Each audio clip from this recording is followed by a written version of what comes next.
What is up, and welcome to Ask DLF. The show actually has many names. Taco Tuesday. That's Tyler and Cal on Tuesdays. We have an addition with us here today, though. We've got Wyatt that we're going to introduce, but fits into Waffle Wednesday with Wyatt, and that's our Australian friends.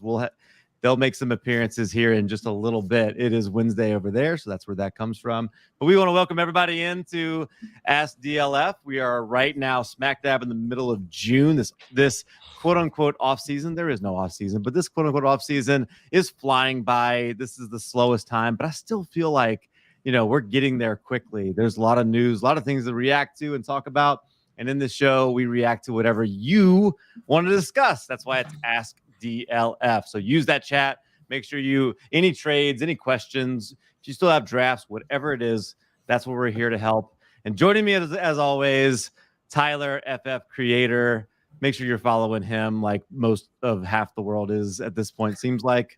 And 25,000 plus. Yeah. Tyler, how are you? Oh, I'm great. I mean, my throat is kind of sketchy, but other than that, I'm great. And Wyatt, as I mentioned, joining us. He is a recent addition to the DLF family here, but if you don't know him already, you should at Wyatt B, _FF, and make sure you're following him as well. Wyatt, how are you? Doing great. Really happy to be here. I haven't actually talked with either of you like in any form other than just Twitter, so I'm super excited. Very cool. Wyatt, everybody knows that I'm a Saints fan. They know that Tyler is a Giants fan. Wyatt is a Browns fan. So a lot of long-suffering fans. Oh, I'm so sorry on this show. I'm so sorry for when the inevitable questions come up. It's always a hard time to be a Browns fan, but it's especially hard right now. Right. I have said that your chief strategy officer, he has a new nickname, the chief incompetence officer. Yeah, that one. The chief incompetence officer is his nickname now. I just came up with that today. Chief incompetence officer. The CIO. Well, today's episode is brought to you by a very competent group, and that's the DynastyLeagueFootball.com people. Also, I think right now is a great time for you to jump in and try to get a DLF Premium subscription. So right now you can get pro access to 4x4 or 4for4, Betsperts Fantasy Life app. That's the Betsperts Bundle. So $99 a year for full access to all 4 sites. You can't go wrong with that. You're gonna get way more than your money's worth for that. Go check that out.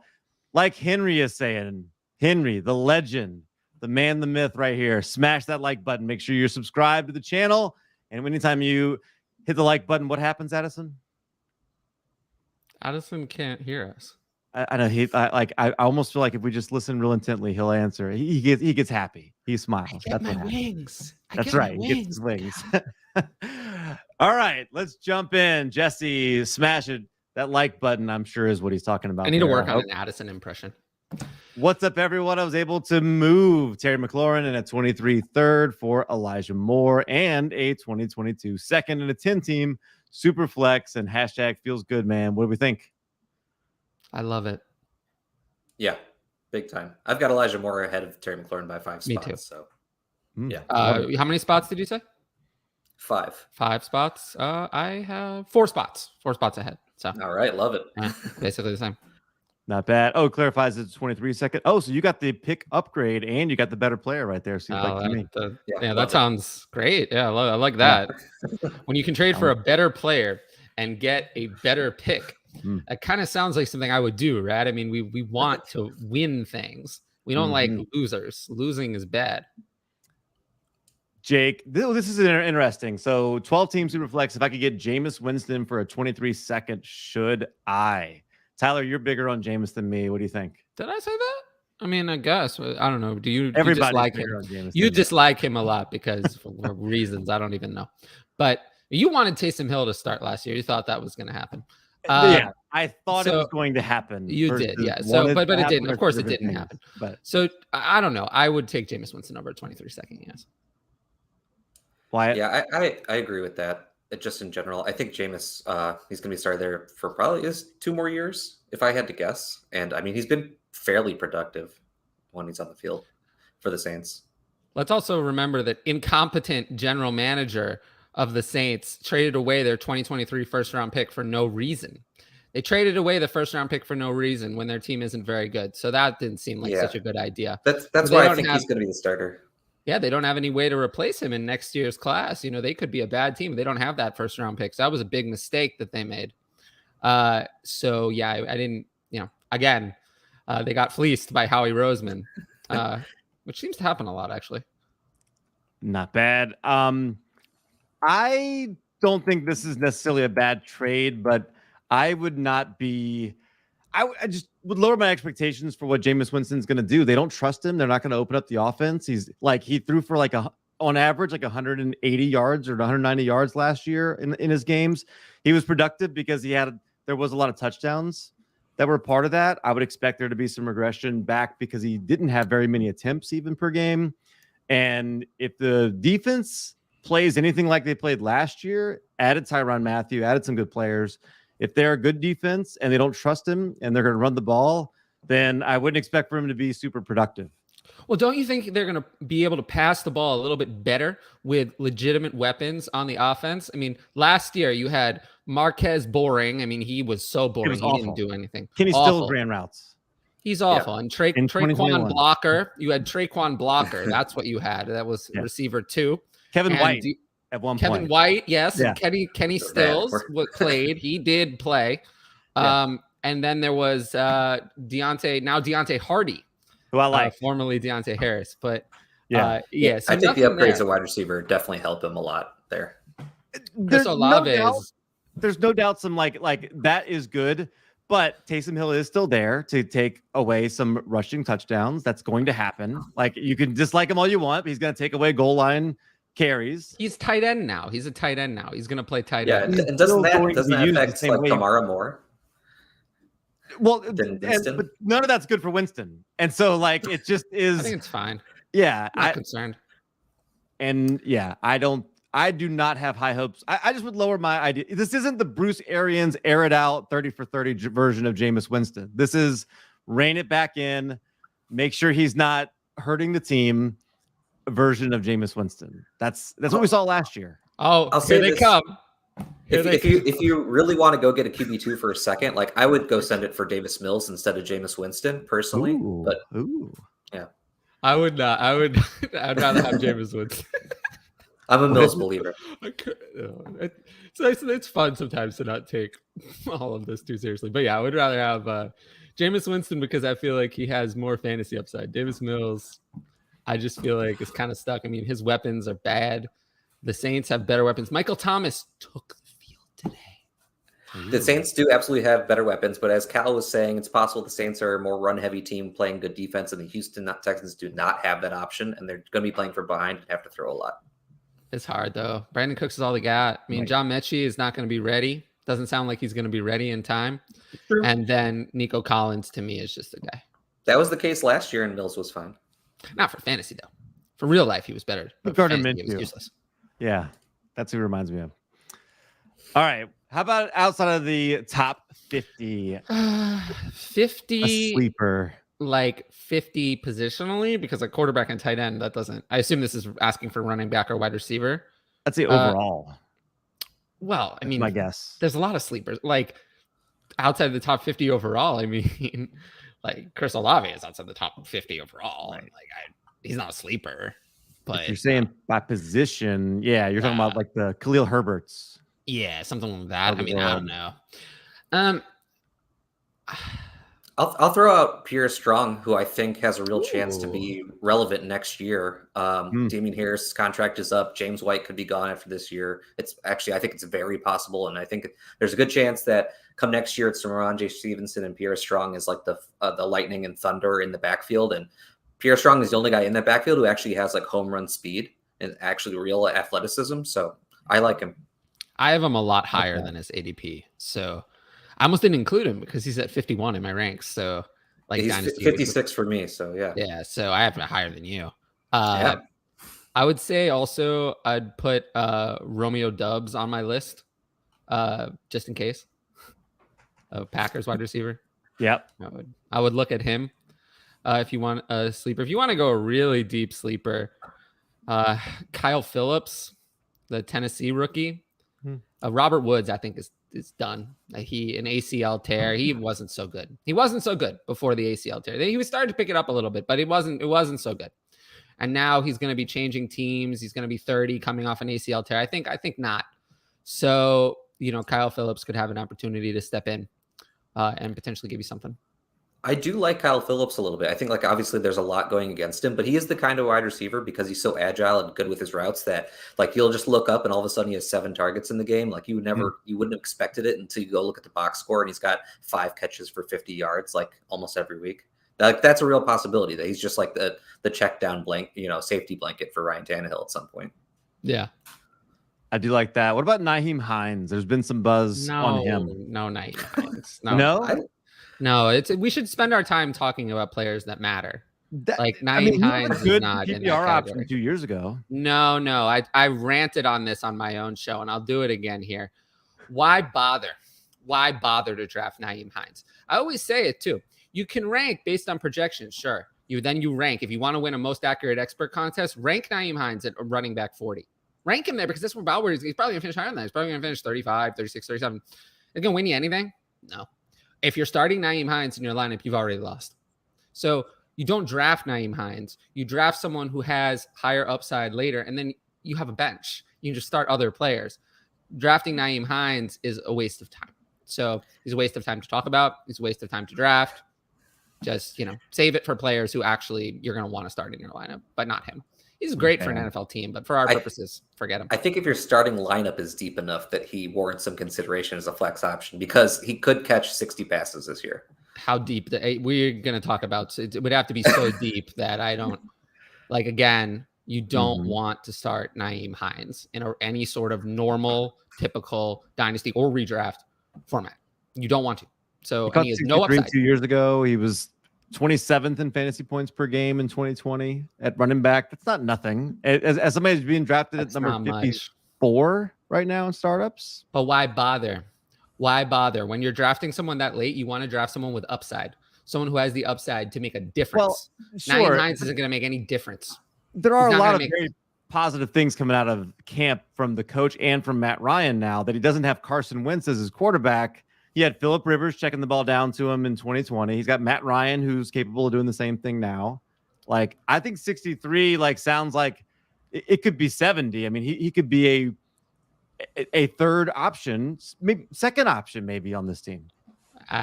No. Just waste your time elsewhere. Kid Coop, last pick of my startup draft and looking for major upside dart throw. Who are you taking between Bailey Zappe, Diami Brown, or Zaquandre White? Any other suggestions? Can I pick no to this group, please? Yeah, none of the above, please. If it's out of this, I would say White, who by the way, on Dynasty game night the other night, I pulled him out of I don't know where as a member of the Miami Dolphins on our little name game we had there. Which I would have. Did anyone get Eric Ezukanma? I don't remember. He's what pick they made in this year's draft. I don't remember. That would have been the one I would have been holding back for Dynasty game night. Nice. Teddy Bridgewater too. That late? I mean, you're talking. Gosh, I don't even know what you would. Yeah, it's hard to say without Diami Brown. It's Diami Brown if I had to choose. Of these three, I would also pick Diami. Yeah, there exists a universe. It's rare. It's literally just DJ Chark in the last my time. Right. But there exists a universe where players with day 3 capital is different because sometimes you don't get a chance until later. But day 2 capital is mostly because day 1 capital usually gets something. But day 2 capital players who do nothing at all and then succeed later is really just DJ Chark. There is no one else, really. The one before that would be Tyler Boyd. And he was a lot better in his rookie year than DJ Chark or Diami Brown ever was. So but people like Diami Brown, Amari Rodgers are just in a dumpster fire for me. But there is one player who succeeded in that group. So it's better than the odds on Zaquandre White, who is not going to make the team, or Bailey Zappe, who, what are you going to do? He's not even going to be the backup this year. You just hang on to him and wait for what? At least with Diami Brown, you can bet on the draft capital, and I don't know, maybe he makes some crazy great, preseason catches, and you get an opportunity to get something for him on the market. But doesn't that ultimately make him somebody that ends up just like sitting on your roster and like just taking up space? Like at least with Wyatt, isn't that all these guys? And you can drop him. Yeah, but yeah, I'm fine dropping De'Ami Brown also at this point. So I'm fine with that. I just there is a possibility that there is one possibility actually why I would definitely hold on to De'Ami Brown is that Terry McLaurin and the Commanders are not agreeing on a contract right now. They have very far apart, and I think that it's going to be very ugly because this is Terry McLaurin. He's older. He's not as young as the other guys from his class. He has to exercise his leverage now. He's going to exercise his leverage now. He has to get the money now. He's not going to get 2 big contracts. He's only, with his age, he's only going to get 1. So this is it. This is what he's going to get. And he has to exercise the maximum amount of whatever power now. So he's not going to accept a low market deal, and he could easily be traded to another team if they can't reach an agreement. I could easily see him ending up in Green Bay, which is what I would like.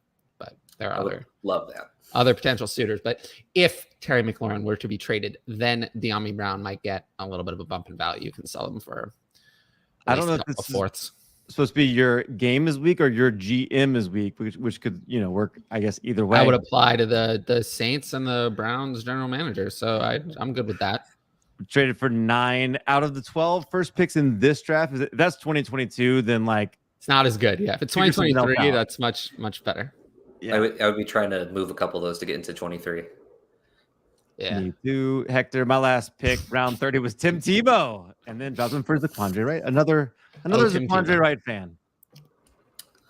Zaquandre Wright's not going to make the team. So go watch him. He's fun to watch. I don't care. There's something there. Yeah. I don't care.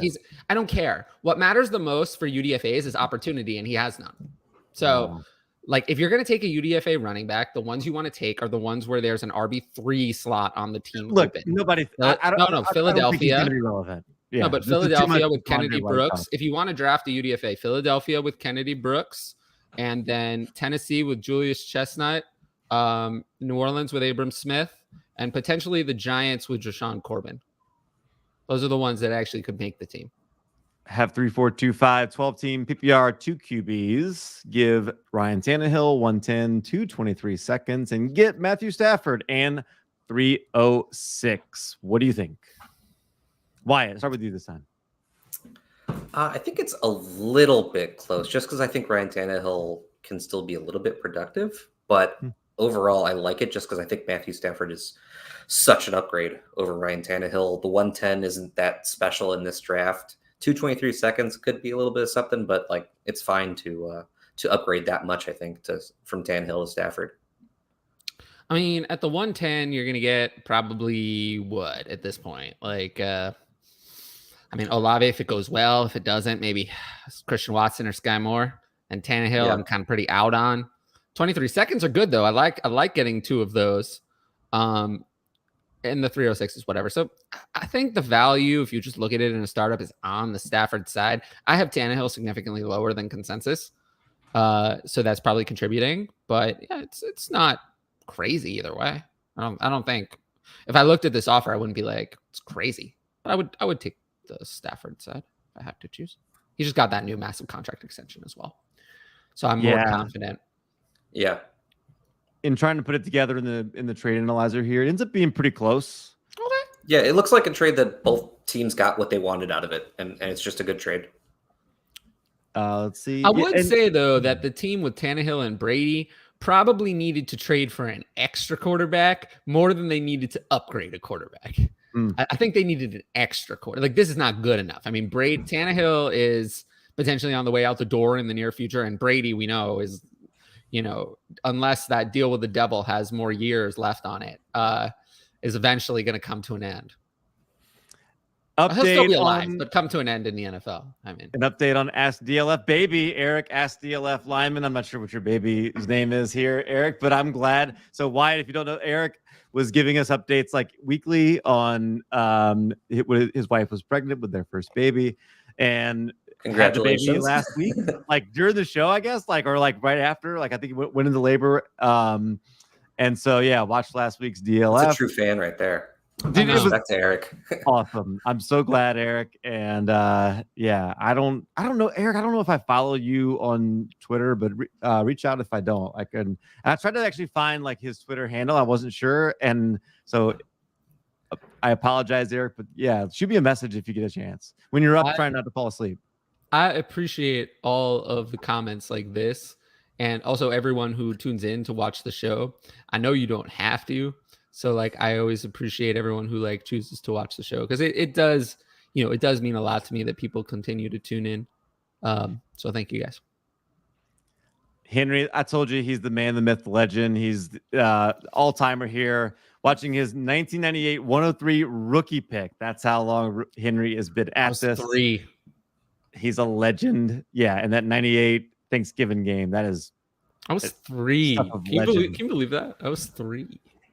Absolutely. He was watching on NFL Network, getting him through this this quote unquote off season and this non-trading season. There's no off season.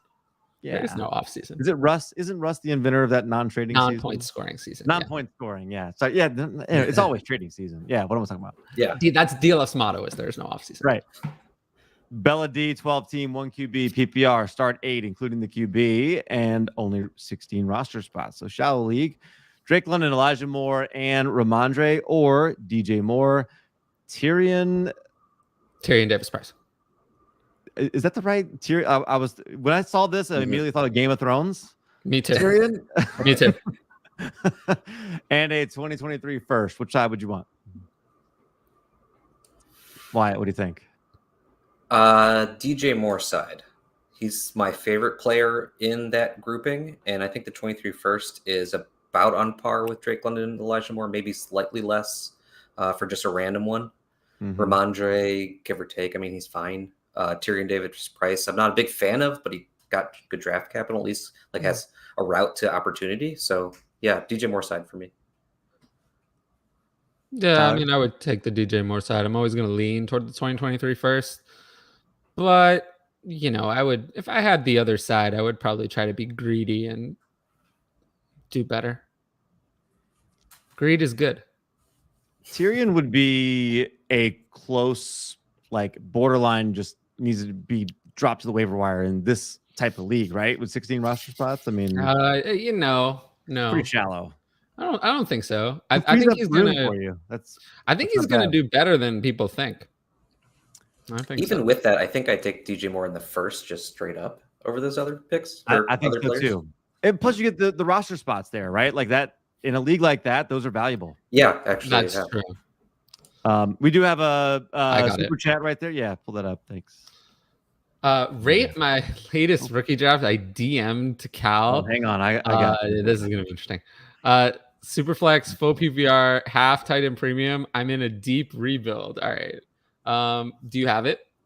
Yeah. Let me read off the first. So I'll read the first few and see if I'm gonna feel bad if I hate it. No, it's one thing I always say: never feel guilty. Here we go. Yeah, we got to be about advice at least. I'm gonna put it up on a banner. Hang on, I got you. You're gonna put it up on a banner? Dude, all right. Well, while you're doing that, there we go. No, that was fast. Yeah. How'd you do that fast? 103 Garrett Wilson, 208 John Mechie, 209 Isaiah Spiller, 303 Jelani Woods, 306 Tyquan Thornton, 403 Pierre Strong, your guy right there, teams? Wyatt. 406 Daniel Bellinger, 408 Bailey Zappi, 410 Abram Smith. How many teams? A lot of names we have talked about here. Let's see. Let me see if I know. This feels like it's. It could be 12 teams. I mean, I guess. Yeah, it's a big difference here. 12. Yeah, it's 12. All right, 12 teams. So 12 teams. Let's start at the top. So 103 Garrett Wilson. He's who I have at 103. So it is what it is. I can't say it's a home run. I mean, it's not a value. Yeah, but it's just a pick. Yeah, but moving on to the next one. John Mechie at 208. That seems like a value to me. Maybe I'm wrong. It is for me, for sure. Yeah, that seems like a value. I don't have the rookies separated anymore because I've pretty much moved on. I've moved on from rookie season mostly, and I'm more focused on redraft in addition to my dynasty rankings. But John Mechie at 208 feels like a value. Believe Spiller I at have 209 spots higher. I think is an even better value. I don't agree. I don't agree at all. I like getting him there. That's he would not have been my is right on par for me personally. I have him lower. I definitely have him lower. I would have, I would have taken a lot of those wide receivers, Mechie, David Bell, Wan'Dale Robinson, and Alec Pierce as well over Isaiah Spiller. And I also might have taken, this is a super flex, so I probably would have taken a shot on at least Desmond Ridder and potentially also Malik Willis. It does depend on when those quarterbacks went, but I agree. Those round 3 quarterbacks over Spiller for sure for me. I don't have Isaiah Spiller in the top 2 rounds. Wan'Dale was the only one that was there. He's Ridder and Willis were both gone. I don't have Isaiah Spiller in the top 2 rounds, so that pick is a no for me. They've been trying to fill that spot for so long, and they are just relentless at trying to bring, and they haven't been able to get it right yet. And I think, obviously, we don't love the draft capital that Isaiah Spiller got at the end of the day. We want it to be better, but he was an RB3 and ADP going into this, right? So, I mean, we're disappointed by the landing spot, or we're disappointed by the draft capital. I don't think we should be disappointed by the landing spot. It's not the landing spot is okay, but I think it's one of the better spots to go for a running back with that type of draft capital. It would have been a lot better if he'd gone to Houston where Dameon Pierce ended up. Totally agree. That's why I just said one of the better. Yeah, that's why Dameon Pierce is ahead for me, because once you get past day 2, I don't care. I don't care how good you are. Doesn't matter. All that matters to me is opportunity. It doesn't matter how good you are. I don't care. It's opportunity is first and foremost in my rankings, and then how good for a running back. For a wide receiver, not so, but for a running back, all I care about is the opportunity. So that's why Dameon Pierce is ahead. Let's jump out. Thank you for the question in the super chat there, Steve. There's a lot more to this draft. I can tell you that I do not like the Pierre Strong pick for sure. The Pierre Strong pick is good. Jelani Woods, not so great. Tyquan Thornton, not so great. Daniel Bellinger, not for me. Bailey Zappi was a waste of a pick, and Abram Smith, that's too early. So, yeah, mixed bag. Mechie and Strong are my 2 favorite picks. I would have probably liked to get Justin Ross somewhere in there, depending on where he went. Early 4th, late 3rd. I've been targeting him too, as a just in case. Why not? I mean, the odds of any of those hitting are small. He's at least got a big upside if he does. Yeah, because wasn't the rumor that basically the only reason why he got undrafted was medical? No teams wanted to clear him. Also, so it's not a talent question with him.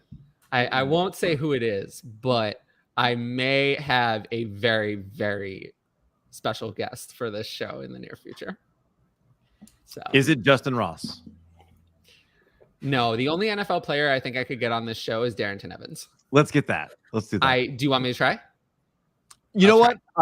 First, let's try Mike Trout, who apparently loves fantasy football. That would be great. He'll have to come on and defend his commissionership. Jock Peterson is also welcome, Mr. Jocktober. You got to get them all. You got to get them all. Jocktober shirt I will wear for the occasion. Yeah. Okay, let's jump back over here, and unless there's nothing else you wanted to mention on this draft here, right? No. Let's see. Yeah, long day at work with the kids, and seeing Tyler's tweet about the show instantly made the day better. Thanks, guys. Love these kind of messages. Yeah, love that. Jalen Tolbert hype. Yeah. Yes. Tyler, I don't know if you remember, but I was on your channel, on your show, when he got drafted and made the case that, hey, I loved the landing spot, loved Tolbert, loved what he could do there. Did I push back or did I agree? No. Okay. No.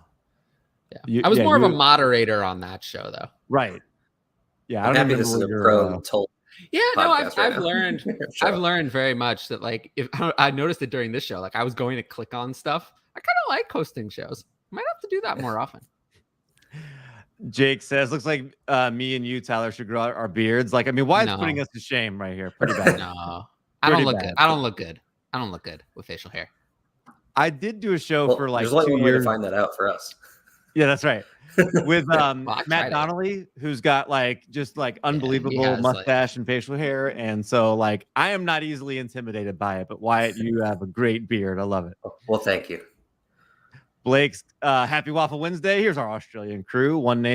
Who's one name you love or have on your Dynasty roster going into next season? So somebody you're excited about. You pull up your roster. You're excited that they're there. Tyler, one name. Who you got?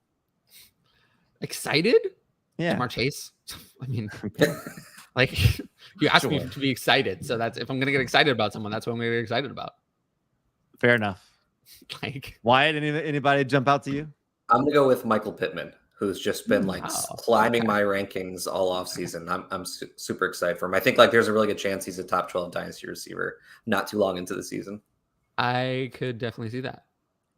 Love that. I mean, I don't have him that far from the top 12 now. Yeah, I mean, he's 16 for me now, so it wouldn't be that big 16. Of a climb. Yeah, I have him at 19. So, Jalen Waddle, I guess, is probably the guy that I'm most. I love Jalen Waddle. Pumped about having him on my team right now. He's kind of been acquirable to a certain extent. I know. Yeah, and more than the teams where I have Trey Lance, I love that too, which is a different story. But I'd actually be really. He's not very acquirable right now. You know, I'd be really excited to have on my Dynasty team, Superflex, Justin Herbert. Sure, Justin Herbert. That is someone. If I see Justin Herbert on my team, I'm like, "Ooh, this is just great." I mean, I think I have the golden boy for who knows how long. Wyatt is the GOAT. Toronto Dave representing. Appreciate you, Toronto. Toronto Dave is awesome. He's one of the best. Oh, and Henry's a Browns fan too. Look at that. I'm so sorry, Henry. Yeah, I'm sorry, Henry. But your team might be good in 2024. It might be good. Then maybe, but we'll see. There's always next year. Jacob Callaway. Who are some wide receivers that you have ranked 20 to 30? You think the best chance to finish top 5? Ooh, for wide receivers and quarterbacks. This is a fun. So I have my redraft rankings actually. Is that what's being asked? Or are we asking for top 20 to 30 in Dynasty who have a chance to finish top 5? Because that's a very different question. If that question is being asked in Dynasty, then it's probably Aaron Jones. Let's talk about a Dynasty. Yeah, it's Aaron Jones or Leonard Fournette. Those are the only ones really in running back. I mean, those are the guys who have a chance to do it, who are that low, right? I mean, who else is there at wide receiver? There's in that range. Maybe I got Mike Evans in mind. Yeah. Nope, Mike Evans. It's going to be old guys. If we're talking Dynasty, Mike Evans, Keenan Allen, it's going to be older guys. If you're talking about, but I think this question is actually interesting if you look at it a little differently. If you look at players who are ranked there for redraft, who then they actually have to make the jump more than just being old and continuing, because that's a different question. And in redraft, if I look at who has upside in that range, I really do not like the upside of the running backs in that range. If I could get who I had at 19, which is Travis Etienne, I would say maybe. But after him in my ranks, it really falls off a little bit of a cliff. But I do see one name where one event who I have ranked at running back 25 in redraft, one event would occur, and then he would already be top 5 instantly, and that's A.J. Dillon. If Aaron Jones were to go away, A.J. Dillon is capable of doing everything Aaron Jones does, but better, except for a little bit in the receiving game, but he's better than people think in the receiving game. Aaron Jones is also overrated in the receiving game. Oh, totally overrated. He's never been as good as people claim in the receiving game. He's never even had 70 targets in a year. Never. So, and he's been RB2, and AJ Dillon is better goal line back than Aaron Jones. So AJ Dillon is the one where there's just one event occurs. Yeah, I was looking at redraft. Yeah. He's the man. Yeah. And that for this question. Looking at the running backs in redraft, it has to be someone with an injury, basically, I think. Yeah. There's nobody that low. Realistically get there. There's nobody that low. If Cam Akers somehow slips into the beyond 20, he would be a name, but I think he's still higher than that for most people. Where's Elijah Mitchell going? He's in the 20s for me personally, but I can't see Mitchell being top 5. He doesn't get the pass game work. If he's healthy, they do split touches. They do split though. They have a lead, but they split. If they have 2, they trust. They do split.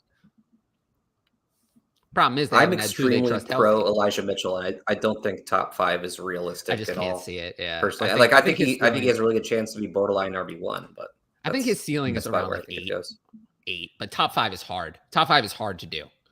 So not him at wide receiver. Well, I mean, honestly, people are not gonna like to hear me say this, but if I look at who I have between 20 and 30, I only see one name. Juju. Top 5. No, it's Michael Thomas. Michael Thomas is the only one. That's the one where if I'm just wrong and he's Michael Thomas again, he could do it.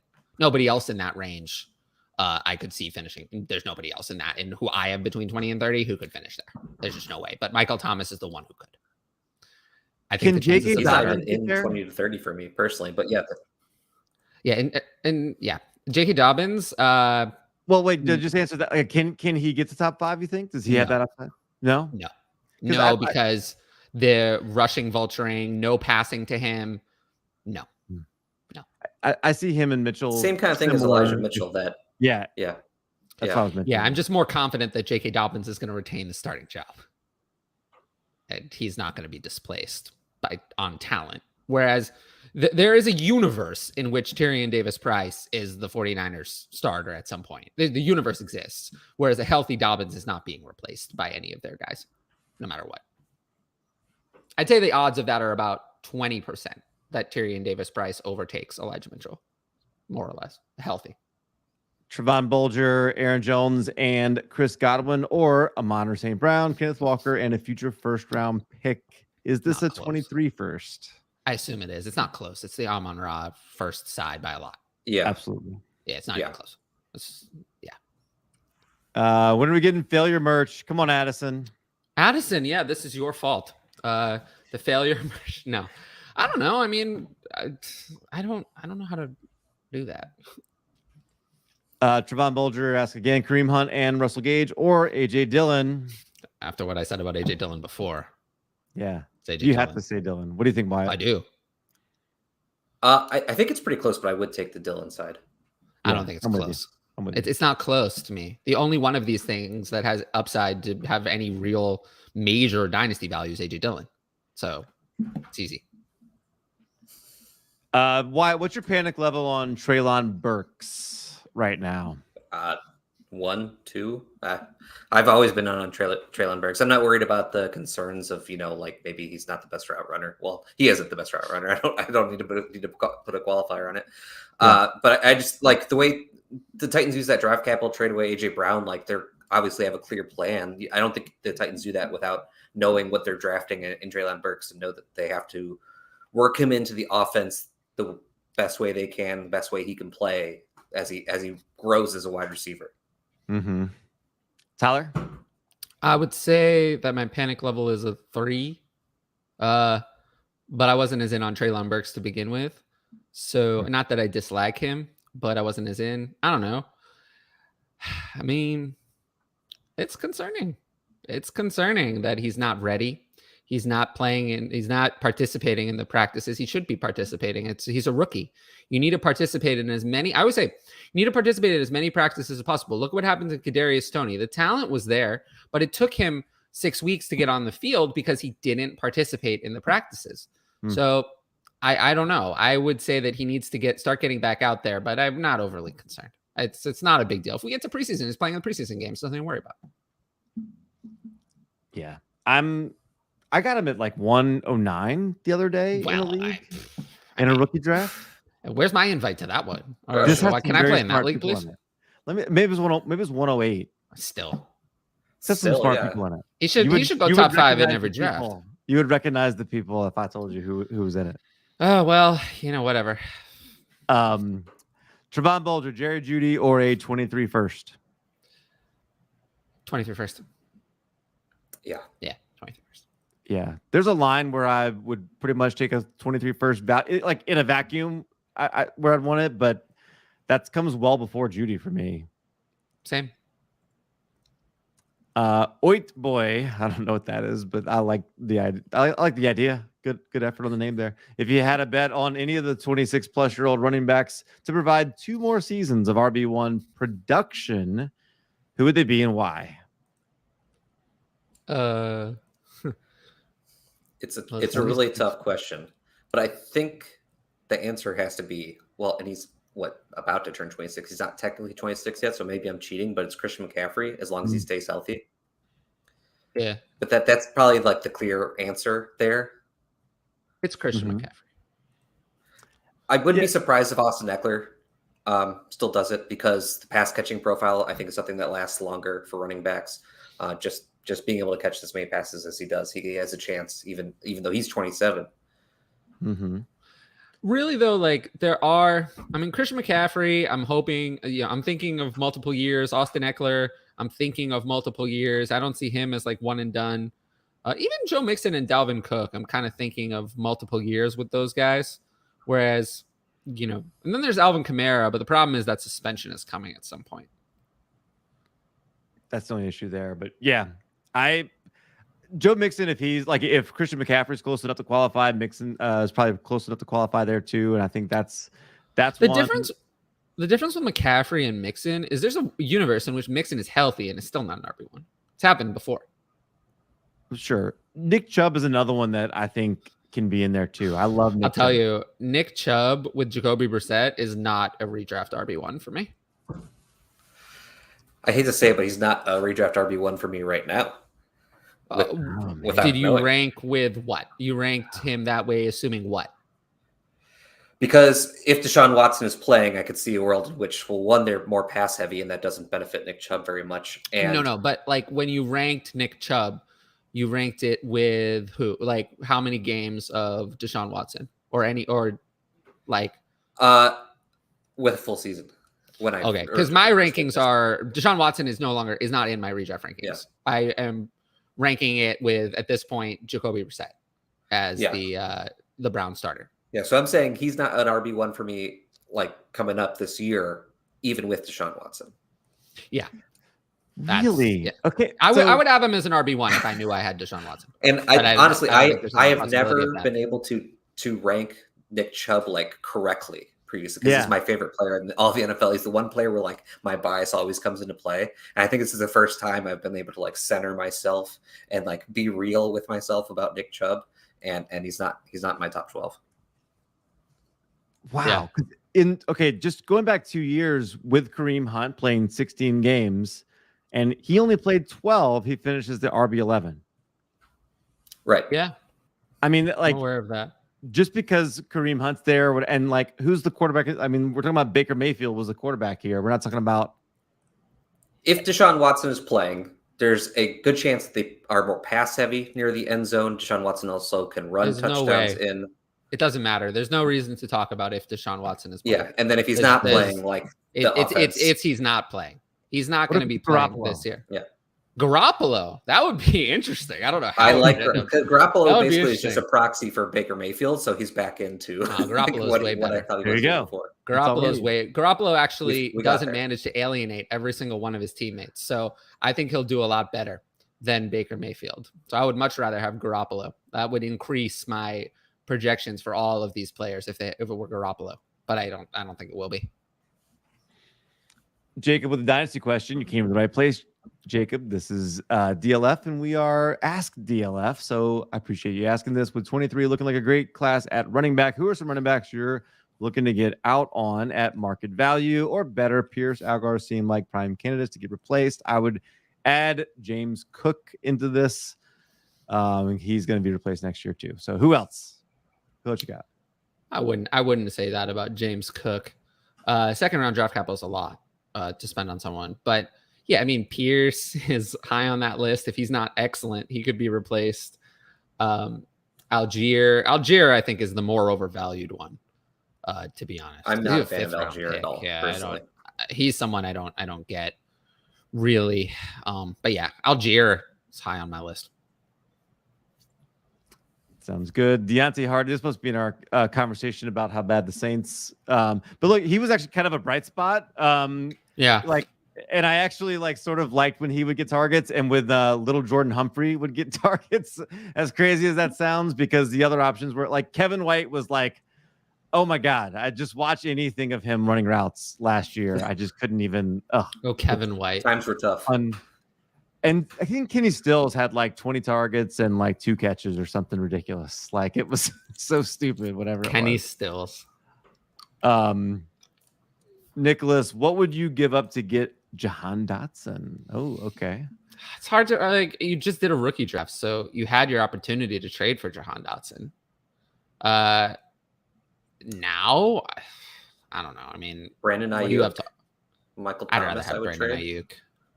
Yeah, I would give up Thomas I'm for him. Very pro Jahan Dotson person, so I might be a little bit higher. He's my wide receiver 32 in Dynasty. 32.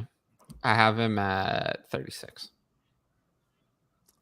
It was 23 targets and 6 catches for Kenny Stills. That is unbelievable. 23 targets. How's that even possible? Right? Were they all like 50 yards downfield or something? From Taysom Hill. Yeah. Oh, yeah, true. That's right. Oh, man. And Trevor Siemian. Don't forget about Trevor Siemian. Yeah.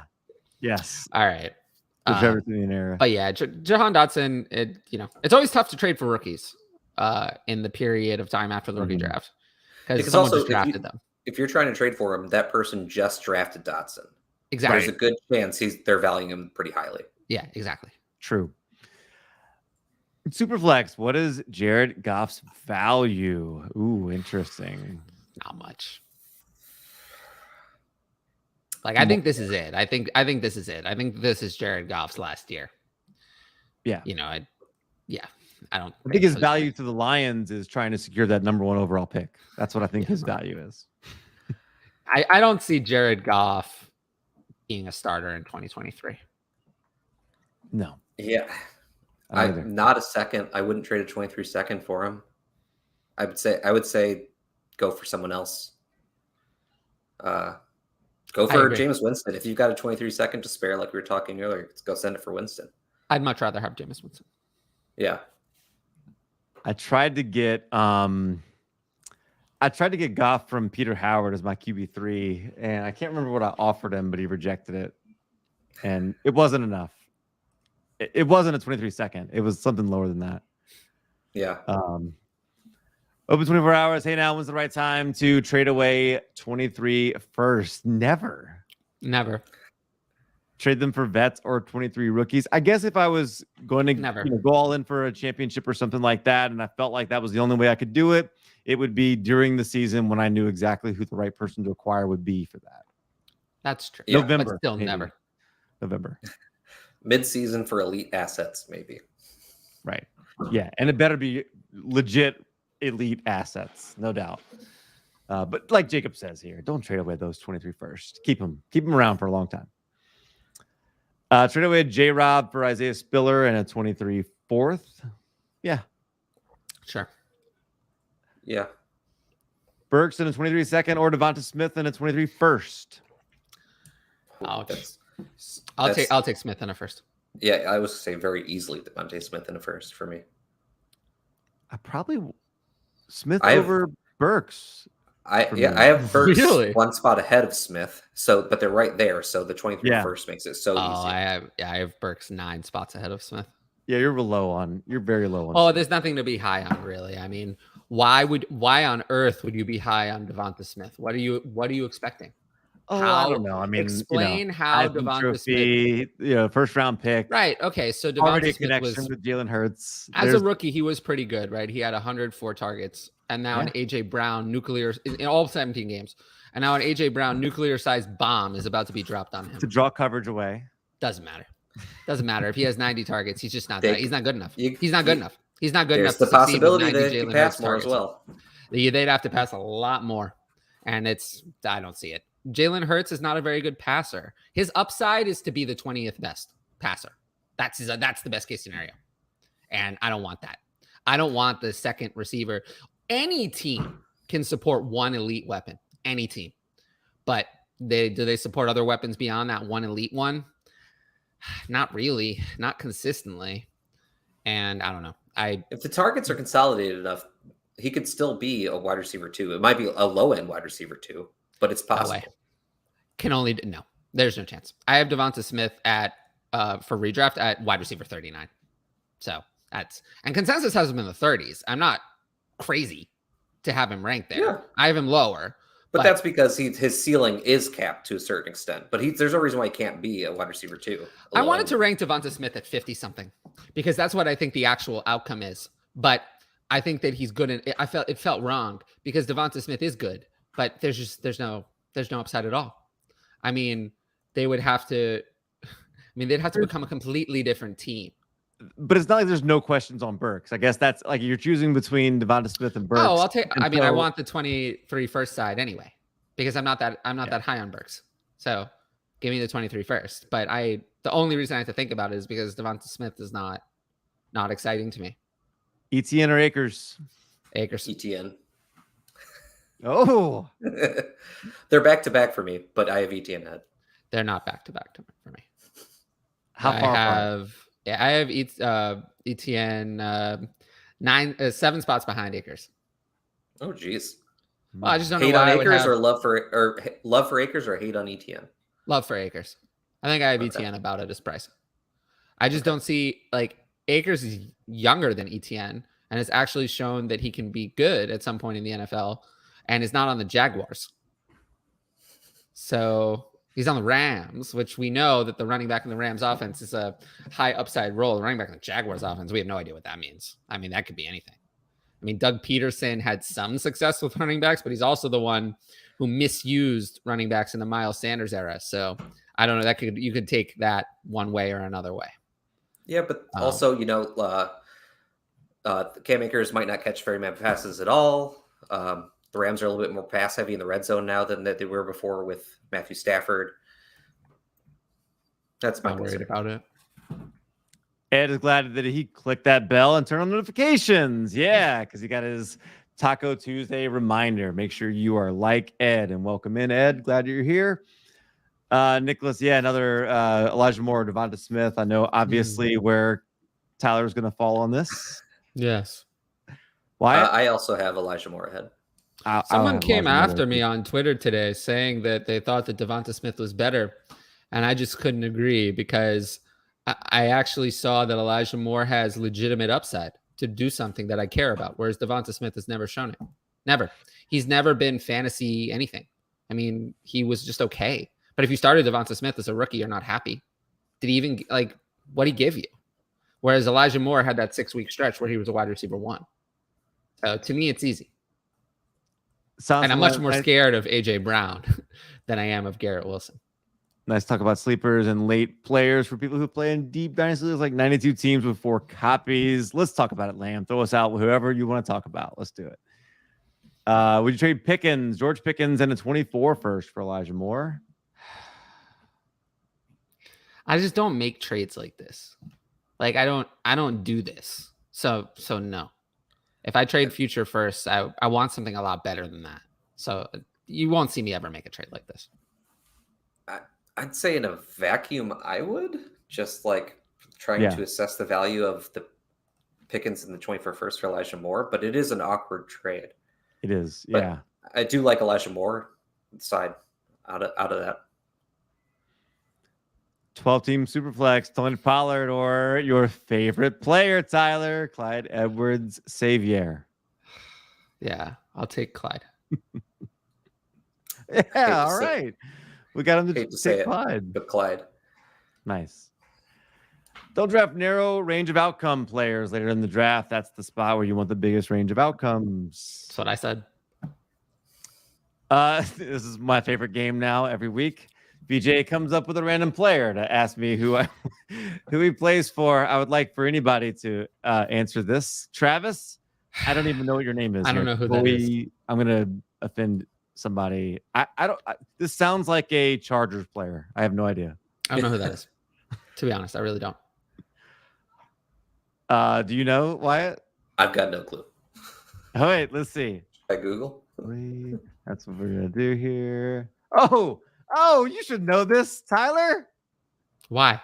24-year-old wide receiver for your New York Giants. Why would I know that? Do you think I pay more attention to the Giants than other teams? Yes. I try not to. It's good. Jacob Peterson. This is fun. BJ's got some great questions here. I love it. Perfect mid-June type questions. Trying to tier up at wide receiver, 12 team Superflex, Happy VR, start 9. Cooper, Hollywood, Monra, Gabe Davis, Galladay, Garrett Wilson. Who could I realistically target for 2 of my guys?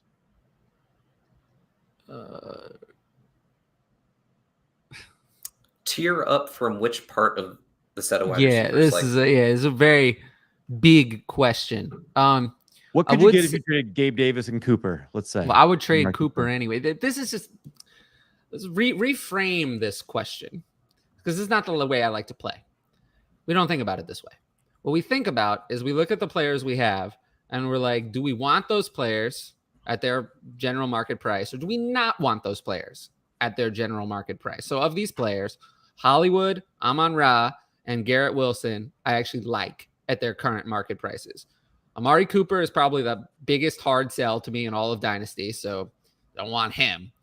Gabe Davis, I'm like okay with, and Galladay is irrelevant to me. So when you look at it, instead of looking at it the way this question is asked, just look at it that way and try to make a deal to get rid of Amari Cooper and make that your priority.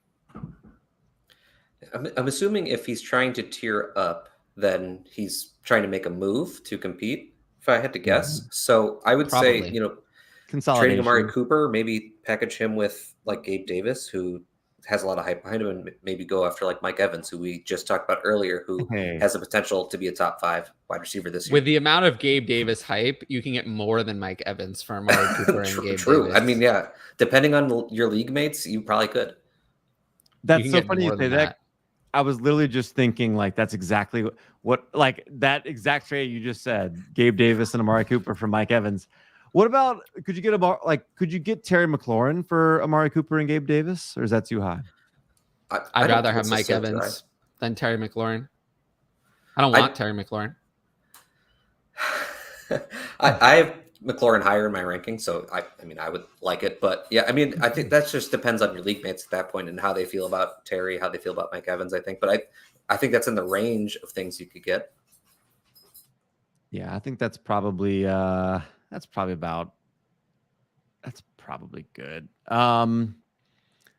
Yeah, something in that range, Jacob. I think that's yeah. Okay, Tyler, Cal, can you name every team Fitzmagic has played for? Bring up the list. Oh, can you do this for real? No. But let's see how many I can get. Let's go. I love it. All right. Let do it. Hang on. Let me get there. Tell me when you're ready. Drum roll. Oh, he's not showing up in the all right. Here. Come on.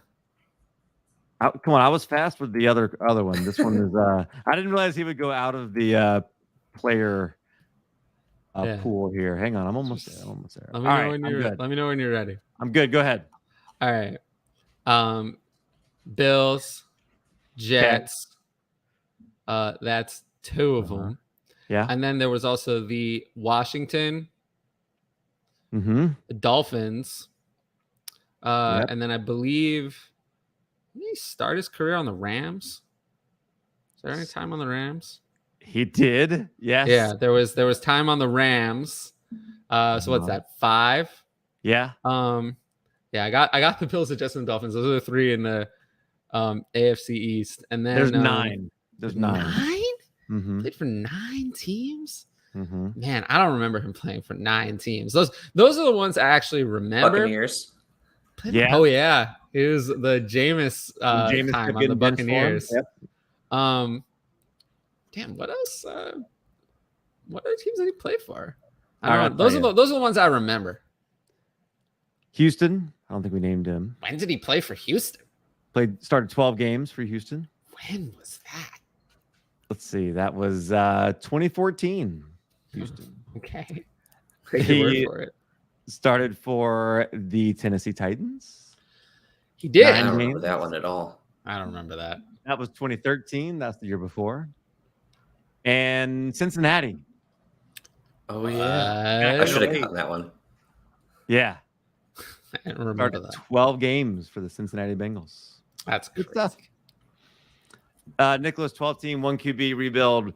What should I trade next? I got Kyler, Walker, White, Burks, Wilson, Pickens, Bell, Shakir, Ross, Goddard, Albert O, Tanyan, and 4. So this one's a tough one. I get the feeling Nicholas really likes rookies, like no matter what the year is, and wants to load up. Like all of our interactions says he really likes these young players, these deep rookie stashes. I'd trade Alberto.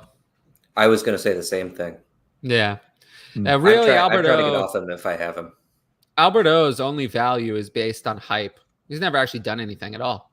So players like that are always scary. And they just spent higher draft capital on another tight end. Yeah, that's true. Good idea right there. Trey, redraft half and full PPR leagues. How would you rank CEH, Miles Sanders, and Cordell Patterson? Patterson last among this group. Sanders, CEH, Patterson. Yeah, that's the order I have it. But I have Sanders at 27, CEH it's not great. at 30, and Patterson at lower, 37. Jaweb says, I'm trying to come up with a question, but can't. I'm top dog in both leagues. Today, I even masterminded a 3-way trade that got me a 23 first and second for the 102 and a 10-team 1 QB. Now I have 3 first and 2 seconds. Great job, Jaweb. Brag post. Yep. I should do that more often, I think. What is it? The student has become the master here, Jaweb. There we go. When the student is ready, the teacher will appear. Eric says, I don't do Twitter, just Instagram and Facebook. Follow me on Instagram. Get Eric. on Twitter. Get on Twitter. Yeah. Get on Twitter. I think, why would you want to be on Facebook? Facebook is terrible. Follow me on Instagram, Eric. Instagram is cool, but I don't use Calvin it. and Hobby, I think is my you can follow me on Instagram. My first picture on Instagram is a picture of a cat on a leash. That my neighbors, they think that the hallway is a place to walk cats on leashes. Oh, it's the Calvin and Hobby. You could see videos of my kids playing baseball there. So there we go. I follow you on Instagram. Something to look forward to. Carl's 10-team Superflex PPR was offered Jerry Jeudy, 23 second, Damian Pierce for my DeAndre Swift. What are your thoughts? For Swift. Tell the other manager to shove it up their ass. Yeah, that's not enough. That's my thoughts on this offer. It's a terrible offer. Tell them to decline it. There's a part 2 here.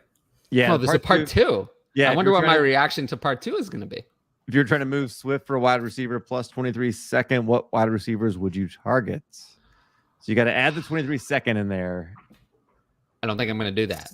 DeAndre Swift is not. I have never seen DeAndre Swift sold in a deal that I was happy with.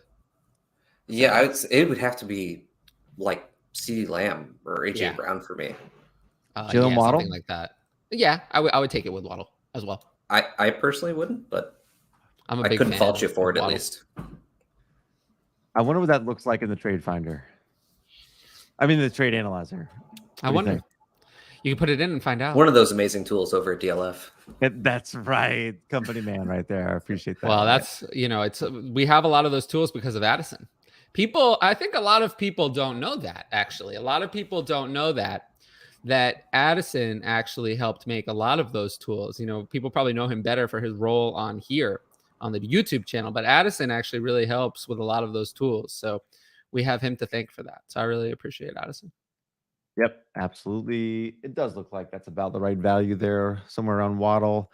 Oscar Payton, Lim. Okay, I didn't know. I kept saying Lyman. I was adding that in there, but Lim, like him, that makes sense. Yeah. Yeah, very good.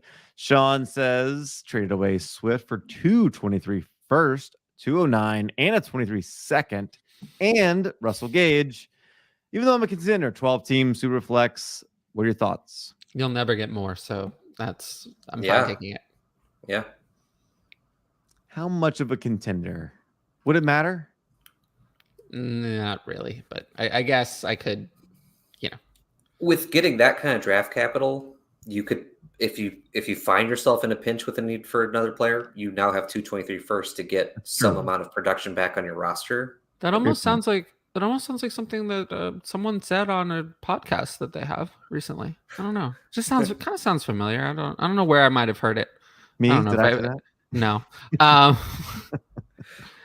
That was your cue to plug it. Josh says, middle of the pack, young team. I was listening to it earlier today to prepare on the show. I do that a lot. When I thought you were bragging on yourself there, Tyler. My bad. I didn't know you were bragging on Wyatt. My bad. No. Yeah, plug it, Wyatt. I'll save self-promotion for that. JWB Dynasty Digest. You can find it on YouTube.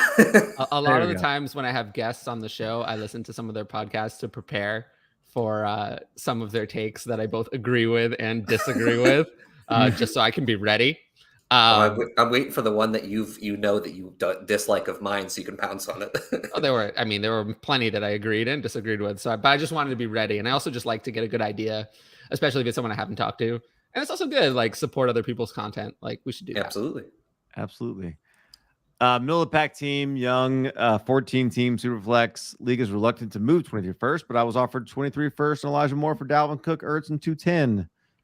I think it's a home run. Yeah, it's a home run for the Moore side. Yeah, absolutely. Mm-hmm. Yeah. I mean, you're not going to do better than this for selling Cook, so go for it. In unison there, seems like. Tyler Nelson, 12 team Superflex. How should I value each position with this scoring? Running back, okay, 0.25, excuse me. So a quarter of a point per carry, 1 point per reception for wide receiver, 1 point. Oh, no. This question is not something we can answer. Wide receivers are more than running backs in this? Okay. This question is too complicated for this. Like, this is a question that requires an entire article to answer. It would switch my rankings at the top of my rankings to make. Yeah, I mean, it would switch my rankings, but like, at a certain point, it wouldn't really affect my rankings much. But when you talk about like the top running backs, like I would want Najee higher because of those carries. Yeah. I mean, I have Najee pretty high to begin with, but like he would come up even more because we know he's going to get a bunch of carries. He'd definitely go up over Swift for sure in this. I will say for questions for this show, the more specific, the better. And if they're strategy questions, I don't know how to say this, but like if it's more of a strategy type thing, it's easier to answer. This type of question is very difficult to answer on the spot. This helps Chubb, Wyatt. It sure does. It does, yeah. Yeah.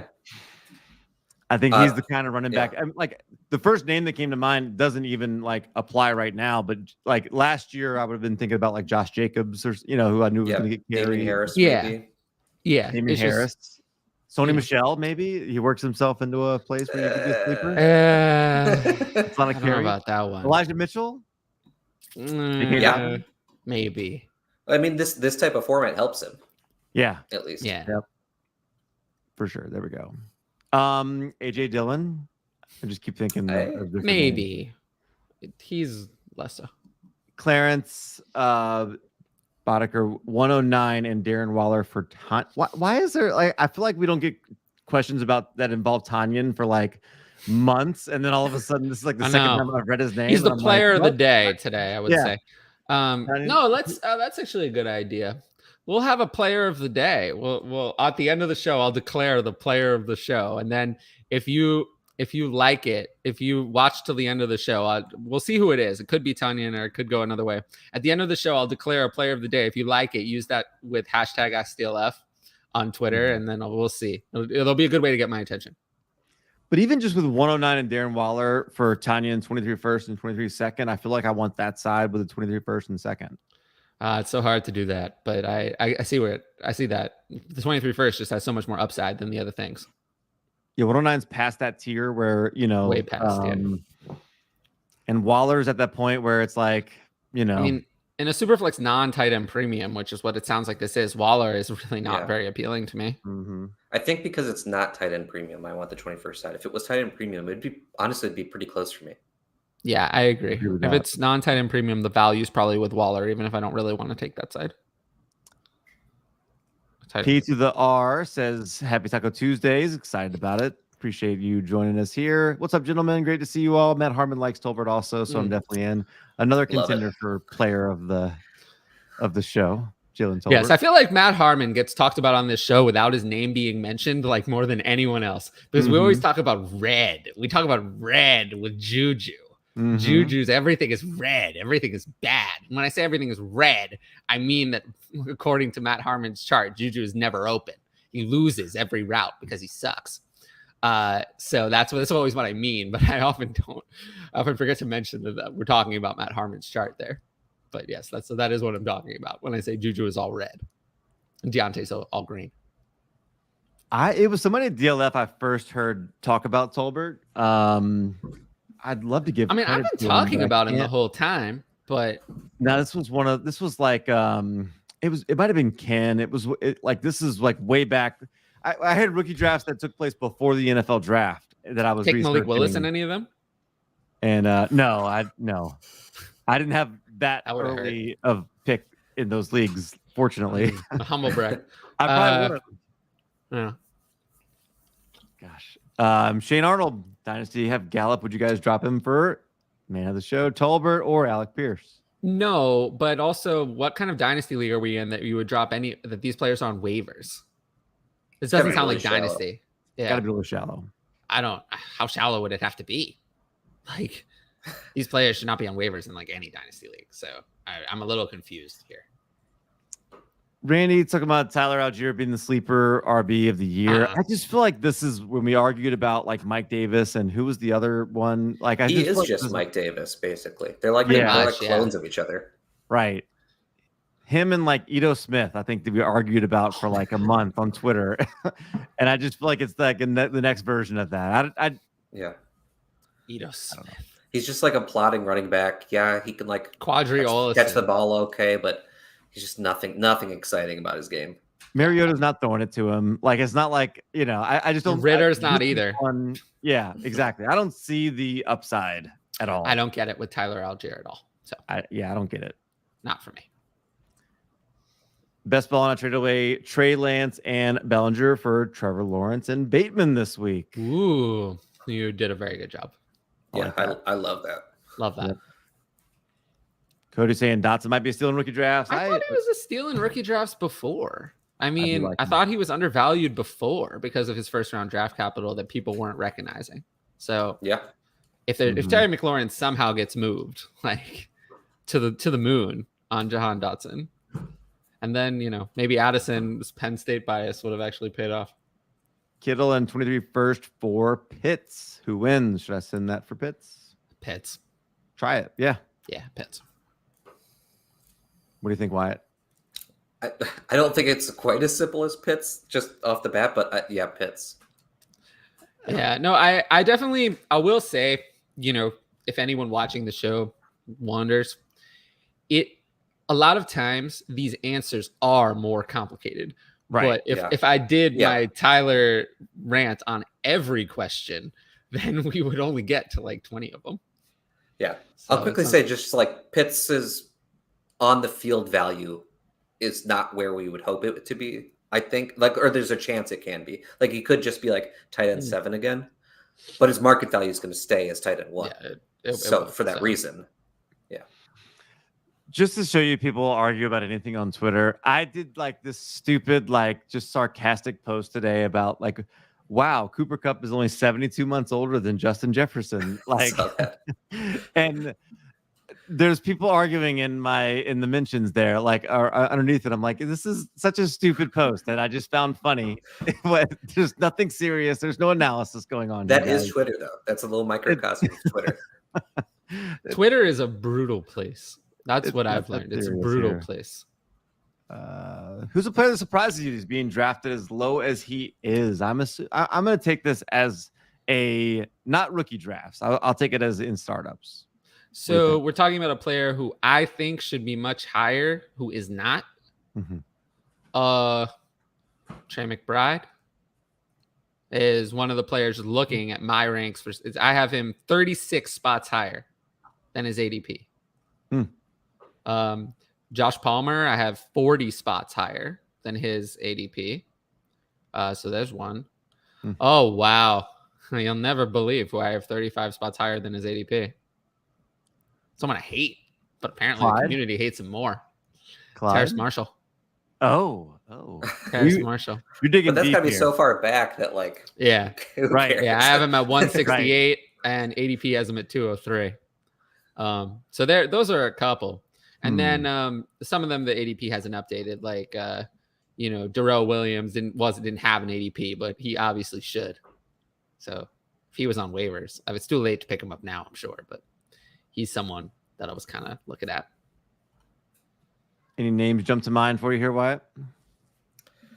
I think Tyler did a good job of it, but I don't know. I don't have the ADP in front of me right now, but I'd like Michael Pittman, like I said, is someone who's been climbing for me, but he's also now starting to climb up. I think he's not that much. So like, I don't think he's a value anymore. He was at one point, I think, a very big value, but that one's kind of going away.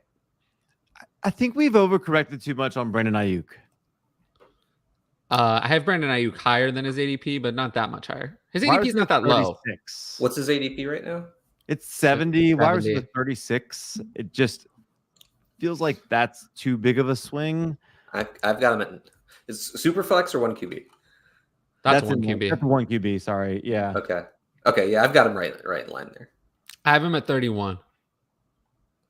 Yeah. I'm a believer. Wide receiver 31. I am 37. So, but I'm still in that range of where he's being drafted. Yeah, Brandon Ayuk or Allen Robinson. Not Allen Robinson. It's never Allen Robinson. I have Ayuk higher. Yeah, he's going like Allen Robinson's going 10 spots higher in ADP. Yeah, Allen Robinson is someone I have 20 spots below their ADP. So he's someone I don't want. I don't get it.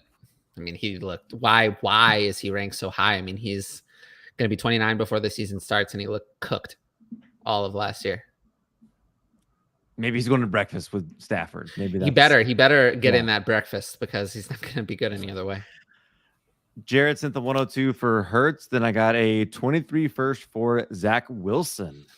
Then sent Claypool and a 23 second for a 23 first. This is the way.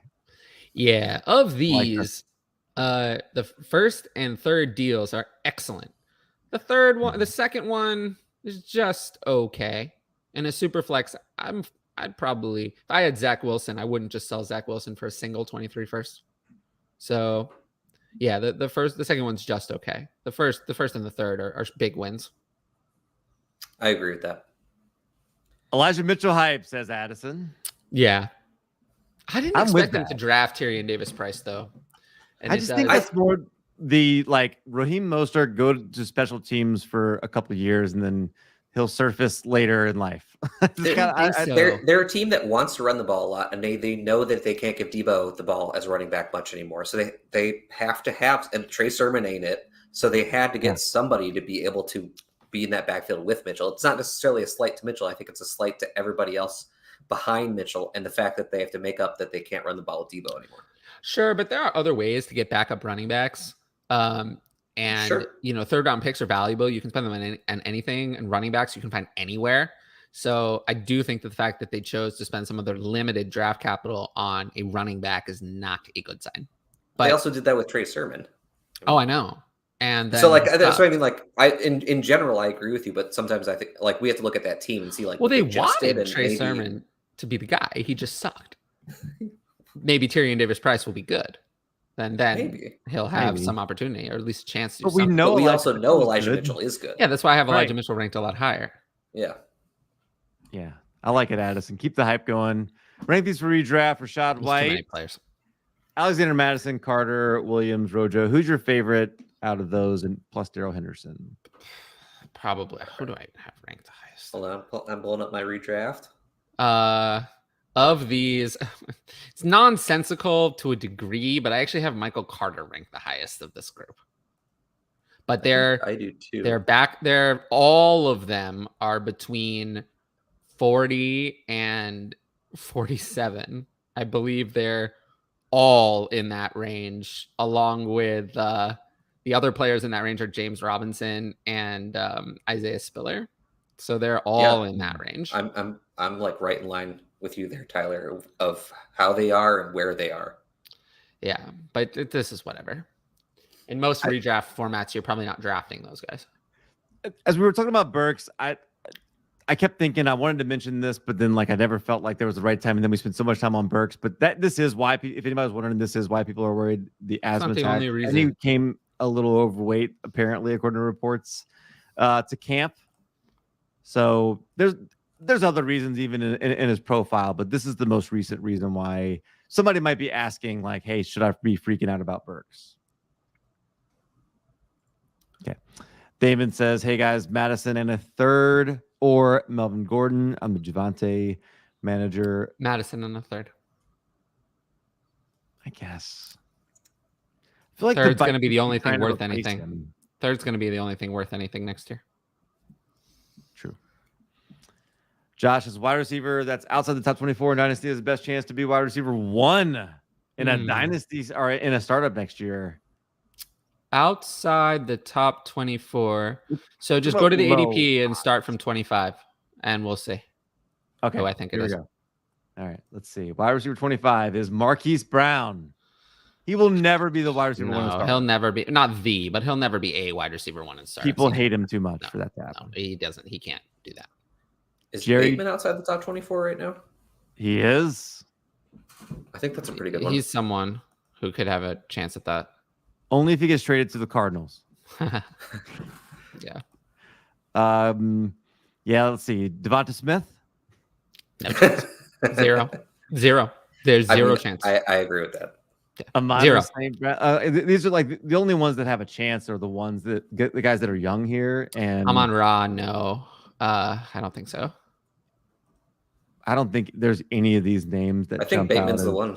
Yeah, Bateman's the one. Also, actually, he's 22. Sorry, he's 22. Nope. Yeah, just looking at my list, I mean, Sky Moore could do it if he's good. I mean, he has a good. I was gonna say any of the rookies outside the top. If he's good, the first round receivers, and like Sky Moore, Christian Watson could do it. I mean, it's possible, but I don't think it's going to happen for him personally. Wan'Dale Robinson. No. Yeah, no. None of these guys are jumping Chase and Jefferson, I wouldn't imagine. So no, we're not talking about the wide receiver 1. He wants to know what a wide receiver 1. OBA. I'm sorry. Yeah. I read this as the. But even Hollywood Brown is never going to be a wide receiver 1. Probably Devonta Smith in his current situation is not going to be a wide receiver 1. Ayuk's been one before. Not Dynasty. He never. Yeah, he was going in that range last year, wasn't he? I don't think he ever cracked top 12. I think he topped out around 18 or 19. Okay. It was somewhere in there. But yeah, of the ones in that range, I mean, Sky Moore is the one that I think actually could do it. Very good. Let's see. 12 teams who reflects which side, Devonta Smith and 23 first or Tyreek Hill. Here's the test for Tyler. Well, now's the time to move on from Tyreek Hill. So I think by this time next year, the 23 first, let's say it's mid is going to be worth more than Tyreek Hill. So I'll take that side, and then you can just sell Devonta Smith. I like Smith on the first. Same here. 109 plus 23 first plus Knox for Mark Andrews. 2 first and Dawson Knox. No tight end premium. I'll still take Mark Andrews. Ooh, close. Give me the first. I'm gonna take the other side. Yeah, the 2 first and Knox. Andrews is hard to replace. It's too much. I love Andrews, but with the idea that passing game, the pie could shrink a lot this season. I feel like if you can get this package for him now, I would do it. I'll take Andrews. I still think it's gonna be good, but I just think this is. I don't know why his target share would decrease. Hollywood went away. Not the share, just the overall pie volume. I mean, I guess, but Tyler Huntley was so bad at passing the ball. Like, he threw it a lot, but I'm not sure. Mark Andrews was better when Tyler Huntley was playing. I'm aware of that. That actually makes me optimistic that, he was so bad, yet Mark Andrews was still good. Yeah, but like he went from 58 receptions to 107. Yeah. And now Hollywood's 160 targets plus are gone and not replaced with anything. Usually they're replaced with something, but this time they're replaced with nothing. But I'm saying the pie could shrink. Look, I like Mark Andrews. I think it's going to shrink. But I'm not arguing against Mark Andrews. I just think I'm getting 2 first for him. I'll take that. I just think you'll never be able to. You can't replace something like this. You can't find it again. You can't find another tight end like that. It's hard. There aren't many difference-making tight ends if you either have one or you don't. And there aren't 12 of them. I'll take Andrews. 12-team Superflex, Burrow in 3, 23 seconds, or Herbert? I like Herbert better, but not that much better. So I'll take Burrow in the 3 seconds. I'll take Herbert. I was going to say Herbert. I don't think when Sean Payton's his coach next year, move it enough for me. When Sean Payton's coaching him next year, he's going to to the moon. I got Trey McBride, Dawson Knox, and Alberto. Any of these guys have top 5 upside this year? Save time. Answer this with a no and move on to the next question. Alberto. No, Colin Jones. Derrick Henry is 400 carries away from the dreaded 1,800 carry total, but no one seems to care. Do we wait till the wheels fall off or trade him 2 years ago? I mean, the wheels fell off last year when he missed time. So I don't know. I would trade him now. But like, I don't even know what you could get at this time. But there are still people who are not on the Tyler plan, and they treat it like they play Dynasty like it's redraft. And I mean, I think I have Derrick Henry fairly highly, but I know that I'm not going to be able to get anything worth where I have him ranked. Well, I could definitely get where I have Derrick Henry ranked. So, I can get that. But yeah, if you have him ranked higher, then probably not. But yeah, I would try to move on. I don't know. If Derrick Henry's still on my roster, I was probably a competing roster.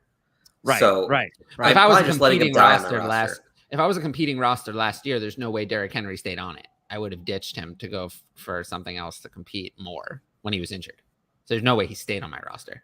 So I don't know there's no roster I could have. No team I ran ever. No team I actually am responsible for would have Derrick Henry. The only way I'd have to deal with Derrick Henry is if I'm helping someone else and I'm inheriting Derrick Henry.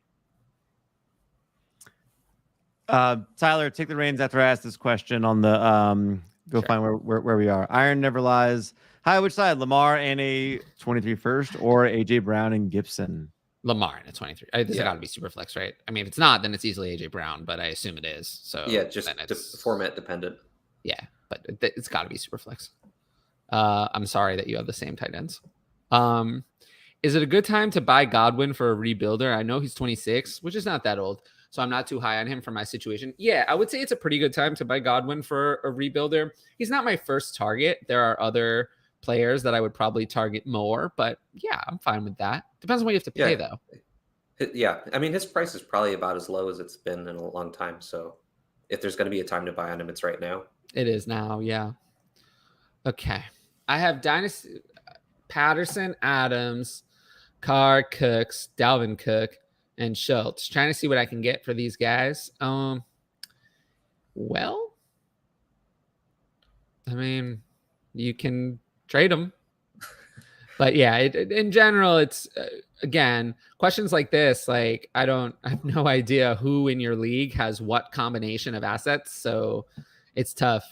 Specific trade offers are generally better. Okay, Edward.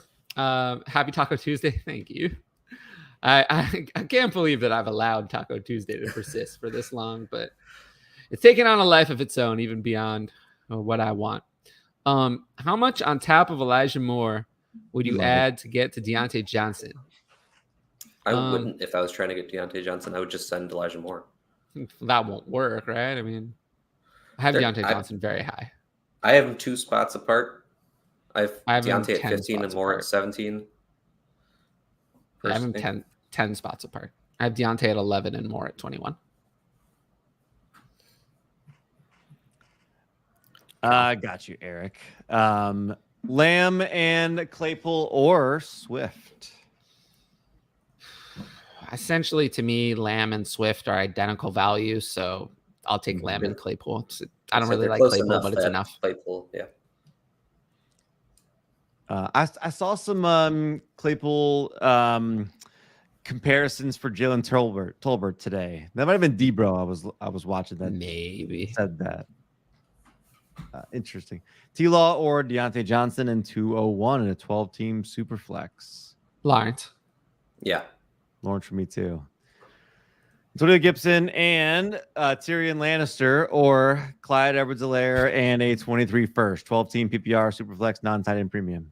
It's easy. 23 first over Gibson and Clyde over Tyrion Davis-Price. So 23 first.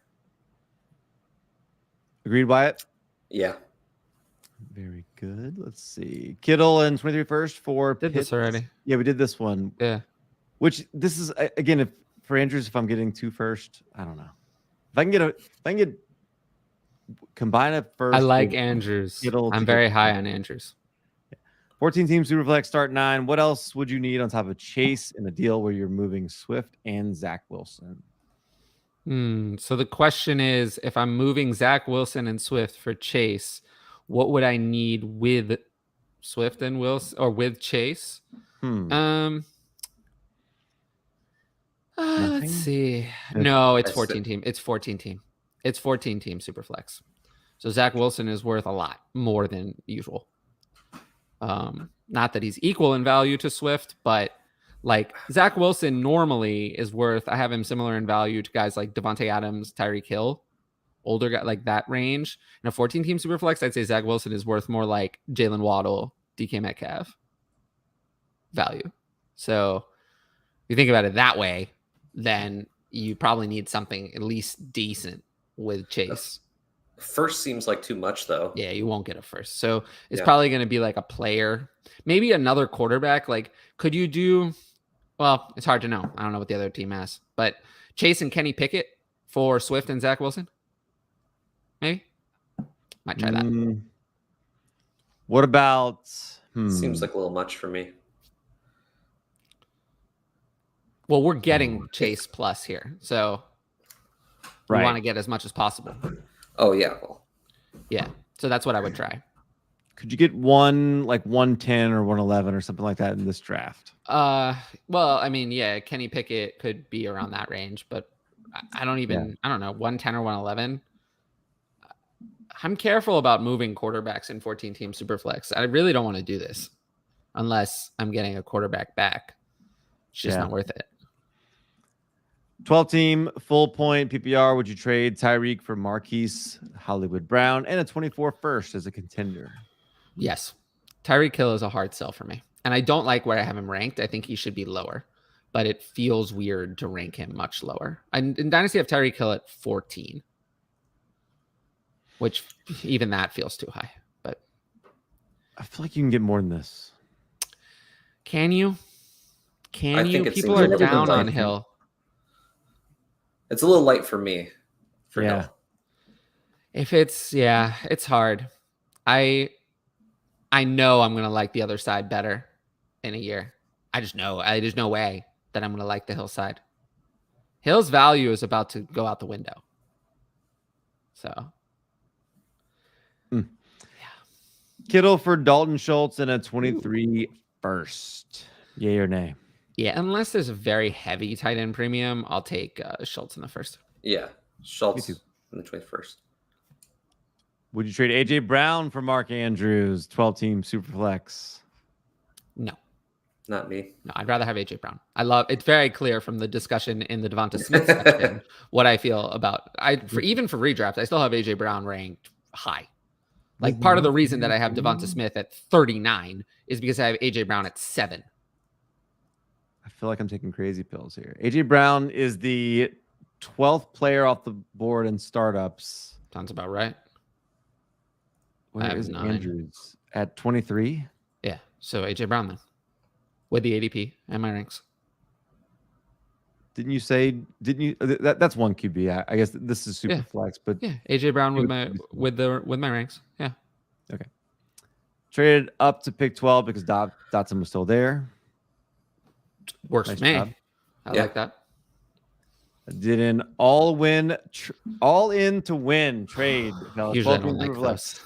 Gave an early 23 first, 25 first, and Jameson Williams. Received Javonte Williams, MVS, Rondale Moore, and is this Carson Strong? Pierre Strong. Pierre Strong, whoever Strong. Yeah, no. Can't do it. I just can't risk it. Can't risk it. That early 23 first, I can't risk it. I don't know what the value is, but this is just not the way I play. Let me put it this way. Yeah. If that 23 first is 101, and it's Bijan Robinson. It's going to be worth more than everything else in this trade combined, including Javonte Williams. Mm-hmm. Yeah, I mean, crazy Javonte Williams is my favorite asset in the trade, just like as a singular thing. But everything after Javonte is all such a question mark that I don't like that side because of it. Let me say this: if Jonathan Taylor has something happen to him, as of now, I expect Bijan Robinson to enter the NFL as the RB2 in Dynasty. So it's Bijan Robinson could be the first player that I can remember. Is not that much in his way of entering the NFL as the Dynasty RB1. He's not that far away from that. He's one Jonathan Taylor ACL away. Which we hope doesn't happen. We hope doesn't happen. But I fully expect that Bijan Robinson is going to enter the NFL ranked higher than Javonte Williams. Webb says I bet money Treylon on burst. I like that. A lot better than Treylon bust. Let's not have that. Javonte Williams was not a special running back prospect by any means. He was great, but not Bijan Robinson is special. Sure. Of course. Dak or Fields and a 24 first. I'll take Dak. No elite I have to QB. take Dak. Yeah, take Dak. I'm with you. Could Wandale finish as a wide receiver 2 or 3? No, I don't see how. Daniel Jones is not good. He runs, which takes away from all the receivers. There's so many hurdles on his way to finishing as a wide receiver 2-3. I think it would be a miracle if anyone finishes a wide receiver 2 or 3. And is he even going to be a starter? Yeah, I mean, he's wide receiver 3 at best on the team. And then there's Saquon also catching passes. And then you've got Daniel Jones and that offense and that offensive line. Yeah, this is going to be, the whole thing's going to be a disaster. So no. I do like Wandale Robinson a lot long term, but this year, no. If both play 17 games this year, Wandale or Tony? Tony. Yeah. Tony, I would love to see a universe where Tony plays all 17 games. Like, I just would like to see and actually gets utilized. Right. I just think that Kadarius Toney just cannot stay out of his own way. Yeah. So I actually have Wandale Robinson ranked higher in Dynasty against all of the numbers. The numbers all say I should have Kadarius Toney ranked higher, but I refuse to do it because I think that this is just one of those times where I feel like the numbers are saying no. And I just wrote an article about this for DLF. It just came out. That's why we're talking about it. It's on the site. It's my Dynasty Battle series. Like everything says you should rank Kadarius Toney higher, but I just feel like I'm right. And I didn't. Josh Jacobs in 23-second or Travis Etienne. Jeremy asked this last time. It was very patient to try and see what we thought here. Appreciate that, Jeremy. Etienne. I agree. I'm not a Josh Jacobs guy at all, personally. Me neither. I used to be, but then they declined the 5th-year option and drafted some Wyatt, and then I wasn't anymore. Yeah. Boy, Etienne is one of those players that, like, I mean, there's so many things. Gosh, there's just so many ways you can look at Etienne.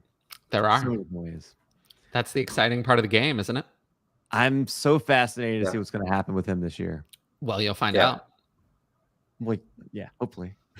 And football 2023, 12-team Superflex, start 10 PPR, roster size 25, and 3 taxi rookie players. Which, by the way, I would just say, like, I like having the amount of taxi squad players be equal to the amount of rookie rounds you have. So if you have 5 rounds, have 5 taxi players. But that's a separate. I support that message. Yeah. What's the ideal roster construction? I've loaded up on backup running backs with all the injuries to backs. Got 13 running backs. Yeah. Running backs over wide receivers. You always want to have more running backs. Yeah. Typically. Yeah, at the bottom of your roster. Yeah. Take shots on the guys who could find their way into opportunity. Right.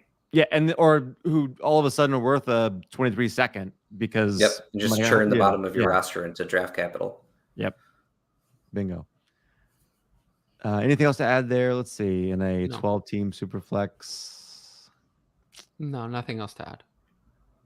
Pretty decent size rosters. So, like, maybe adding 300 players, 300 player pool.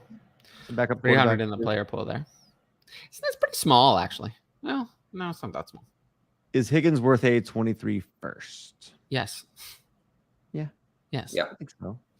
Isn't he up to like wide receiver 6 now? But that's crazy. Like, that's crazy. I mean, I'm not there yet, but yeah, he's still worth a 23 first, easy. It's not that crazy. I have him at 8. I have him at 8. Yeah. Higgins seems to be like the real, like a huge helium guy right now, right? Like he's got a higher ADP than DK Metcalf. I have Metcalf higher. I have Metcalf at 7. Yeah, higher than Jalen Waddle. I have Waddle at 6, so no. Yeah, I love him. Like it just wow, that's a lot. 12 teams who reflects Lamar or T-Law, and it's I get this question a lot. Actually, I get this exact question a lot. I'll take. I like Lamar here. Lawrence and the 23 first. This question is very similar to the Dak and Fields in the first question to me, in that you could have the proven elite quarterback, or you could have this young question mark QB in the first, and I'll just take the proven elite quarterback. I think the difference between Dak and Fields is a lot more than the difference between Lamar and Lawrence. Fields, I expect Fields to be a disaster this year. I mean, the Bears are incompetent. They, like I always say, they replaced one incompetent Ryan and a Matt with another incompetent Ryan and a Matt and changed nothing. They brought in nobody in free agency, nothing at all. And they drafted Velus Jones, who's 25 years old and is a terrible prospect.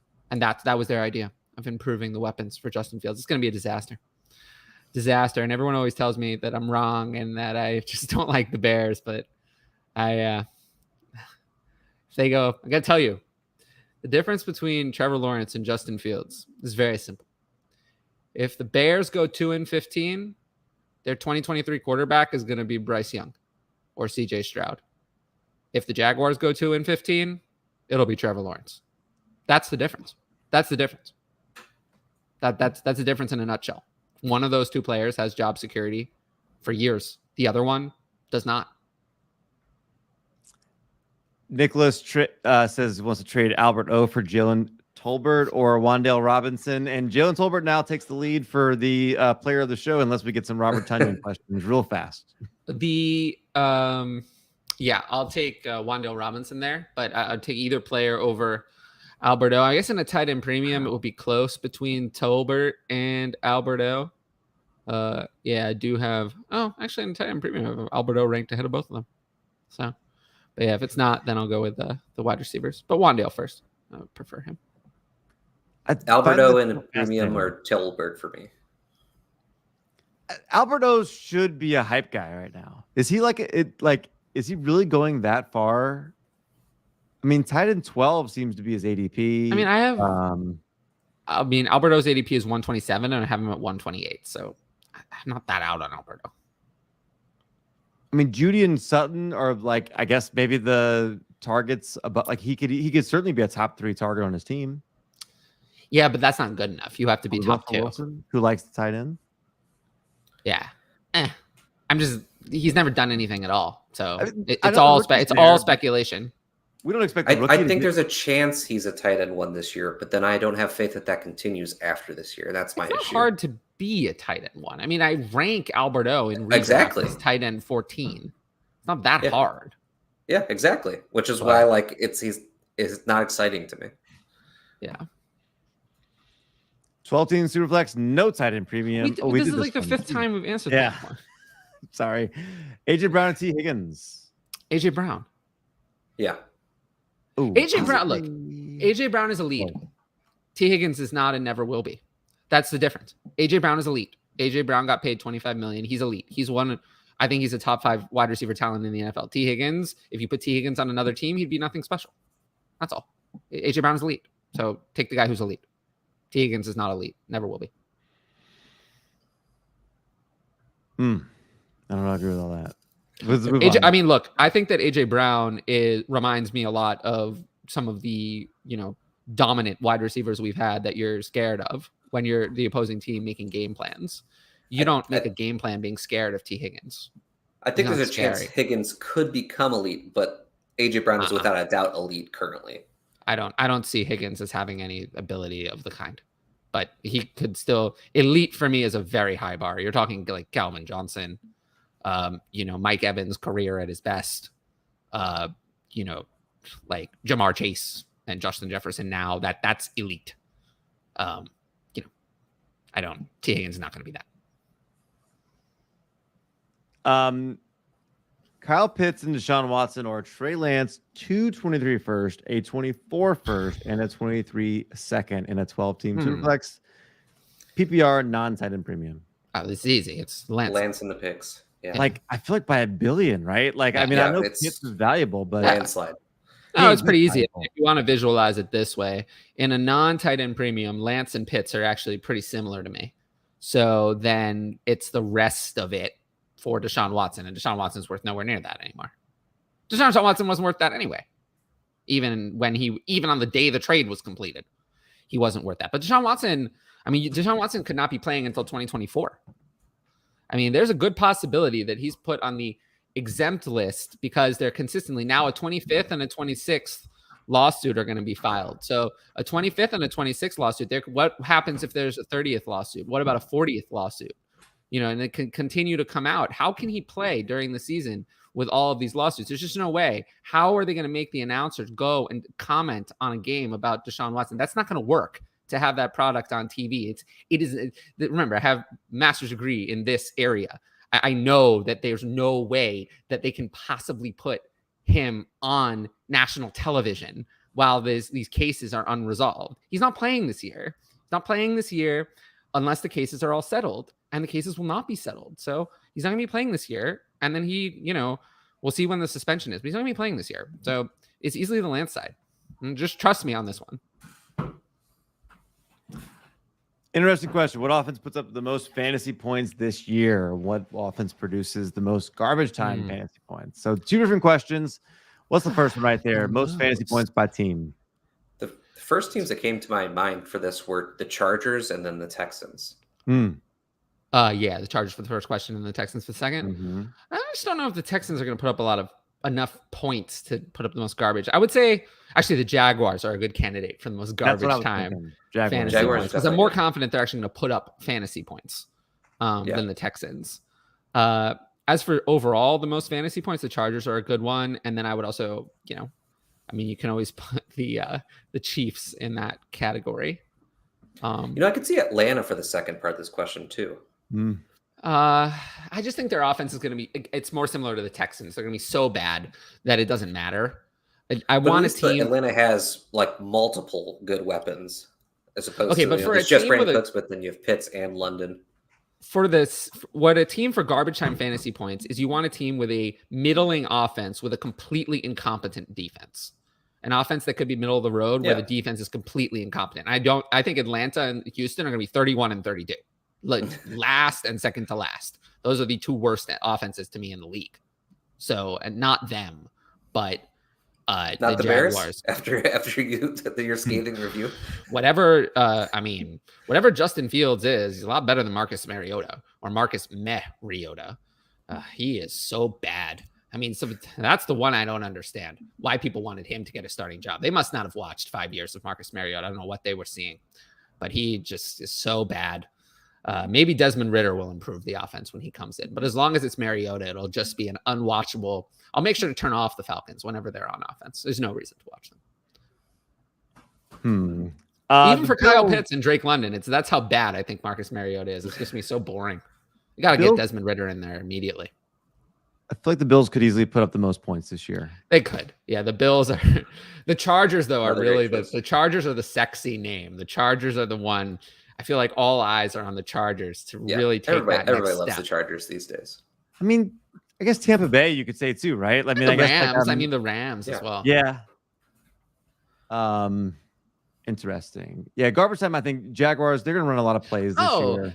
Actually another good team for the garbage time category. What about the Jets? The Jets actually have a lot of good offensive weapons. The defense really last year could have been better, and they have done a lot of work on it. But I just feel like the Jets are going to be constantly behind. But they have a lot of weapons that can score fantasy points. Like they have 3 legitimate weapons in Wilson, Moore, and Hall.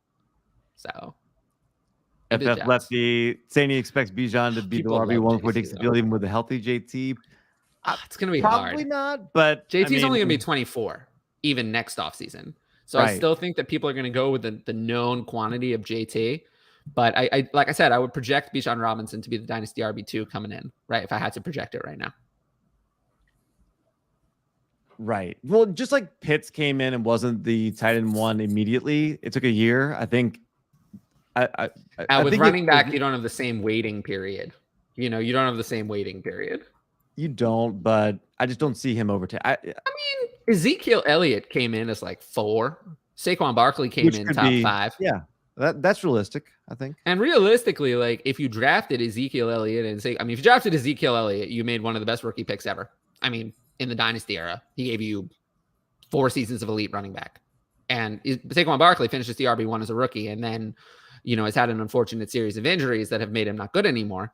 But if you just took what he gave you in 2018, he was and you ranked him at RB1, he finished RB1 as a rookie. So that didn't work out so bad.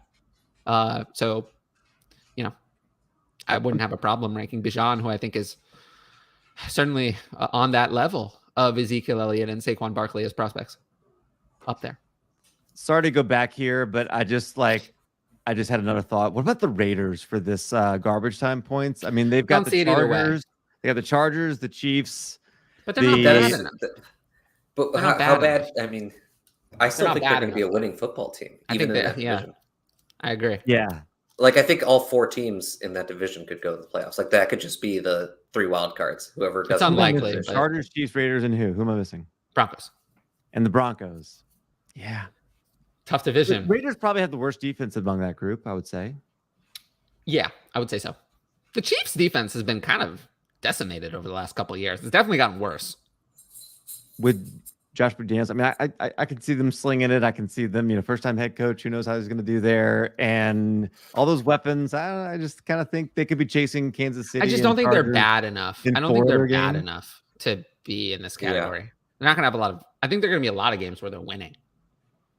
Well, I mean, you could have garbage time points, I guess, like in half your games and still have this be applicable? But we're talking about the Bortles Jaguars as our template. yeah, that's the prime example right there. Yeah, I don't think they're going to be that bad, obviously, but I just think like that division is going to be hard, and they're going to be in some tough matchups, chasing points. Kind of expect Bijan to be RB1. We did that one. Is Bijan really this good? We always have to have the pushback on the hype, Lamb. Appreciate that. Saquon had this kind of hype too. Now he's a failure. Yeah, but that's kind of different. No, right? Saquon, we were right. The talent was correct. Just injury. That's right. It's just injury. The problem is that people don't understand that injuries zap your effect. You some point you get injured enough times and then you're not good anymore. And the people don't realize that. They just think that the same thing happened to Juju Smith-Schuster. We just don't realize, we can't put our fingers on which injury it was, what exactly occurred. But there were enough injuries over the last 3 years that eventually he wasn't Juju Smith-Schuster of 2018 anymore. And I think the same thing has happened to Saquon Barkley. And, you could see, though, in 2018 that he was every bit of the draft pick that you expected. The pick wasn't wrong. Injuries can happen to anyone. I got 2 first and a second by trade. Ayuk in the playoffs. How? Amazing. When was Ayuk ever worth that? He was never worth that. Love it. Great job. Great job, Nicholas. Doesn't matter if Bijan is good. Says that he is lefty. Good, if he has that profile and draft capital and is a testing freak, he'll be worth that. Not saying it's right. It's like the Trent Richardson thing, right? Like he came in and was worth a ton too. It didn't matter if he was good or not. He was worth a lot immediately as soon as he came in. Yeah. I mean, Bijan Robinson is pretty good, I would say. Right. Emma wants to know how we view Noah Fant, and Irv Smith. I mean, I call Noah Fant Noah Fart or Noah Can't. I don't want him. And then Irv is fine, but yeah, he's just a stash. I have Fant as my tight end 11 and Irv is my tight end 14. Fant, he's in the same situation he was in last year, actually. I mean, how is he in the same situation? Basically the same quarterback, but a team that wants to run first with poor QB play, and he's probably the third option. And when it comes to targets? No, it's not the same quarterback. Teddy Bridgewater was much better. Now he has disaster. That's what he has. He has Drew disaster. He also played with Drew Lock last year. Yeah, but how did that go? The Drew Lock games were, but that's my point, is that he's been up here in the ranks through the trash, and he's just still in that trash. So yes, I'm not like, I didn't knock him from going to Seattle. Eventually you have to produce, and he's not going to do that. And he's another year of not producing. And now he's behind Metcalf and Lockett, which is much more competitive than it was before. And now he's going to have Lock, who is so bad that he's going to take everyone down with him. Unless it's Geno Smith. And that would be so much better, right? Right? I mean, so much better. We had a nickname for Geno Smith at some point. Someone was like Geno Stiff, but I don't think that's good. We need a brainstorming session. But yeah, we have Drew disaster. How do we feel about KJ Osborne? Worth a late round flyer. I actually, he's one of the late round flyers I kind of like, because I mean, after Jefferson, I mean, sure, like obviously, we like Adam Thielen, but with Irv Smith and all that, I mean, like he's a decent bench stash. Maybe he takes over for Adam Thielen, but he was okay early last year. Yeah, I mean, he definitely produced when given the opportunity. I'm just not sure how much opportunities he continues to have.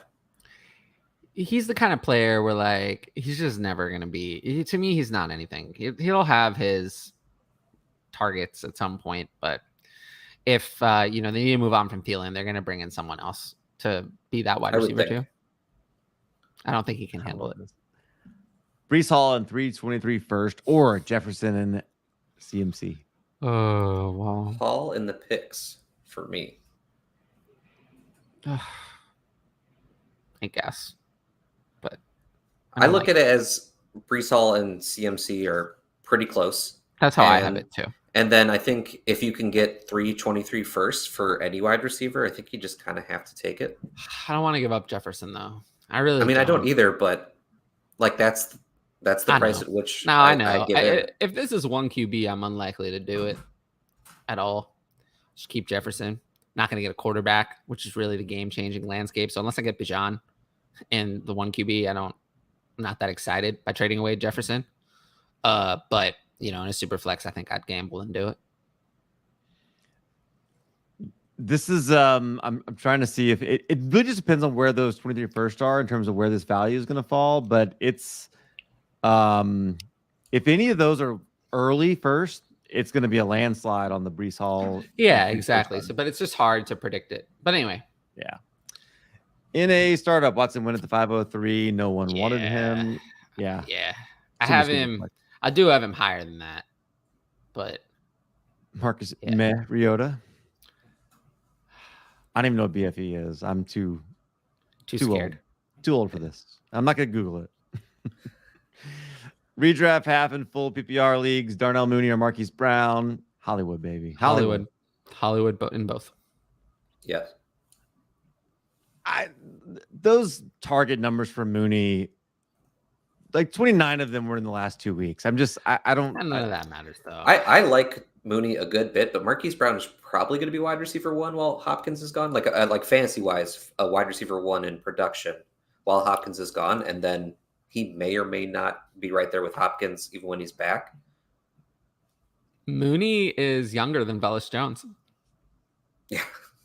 That's most wide receivers are younger than Velus Jones.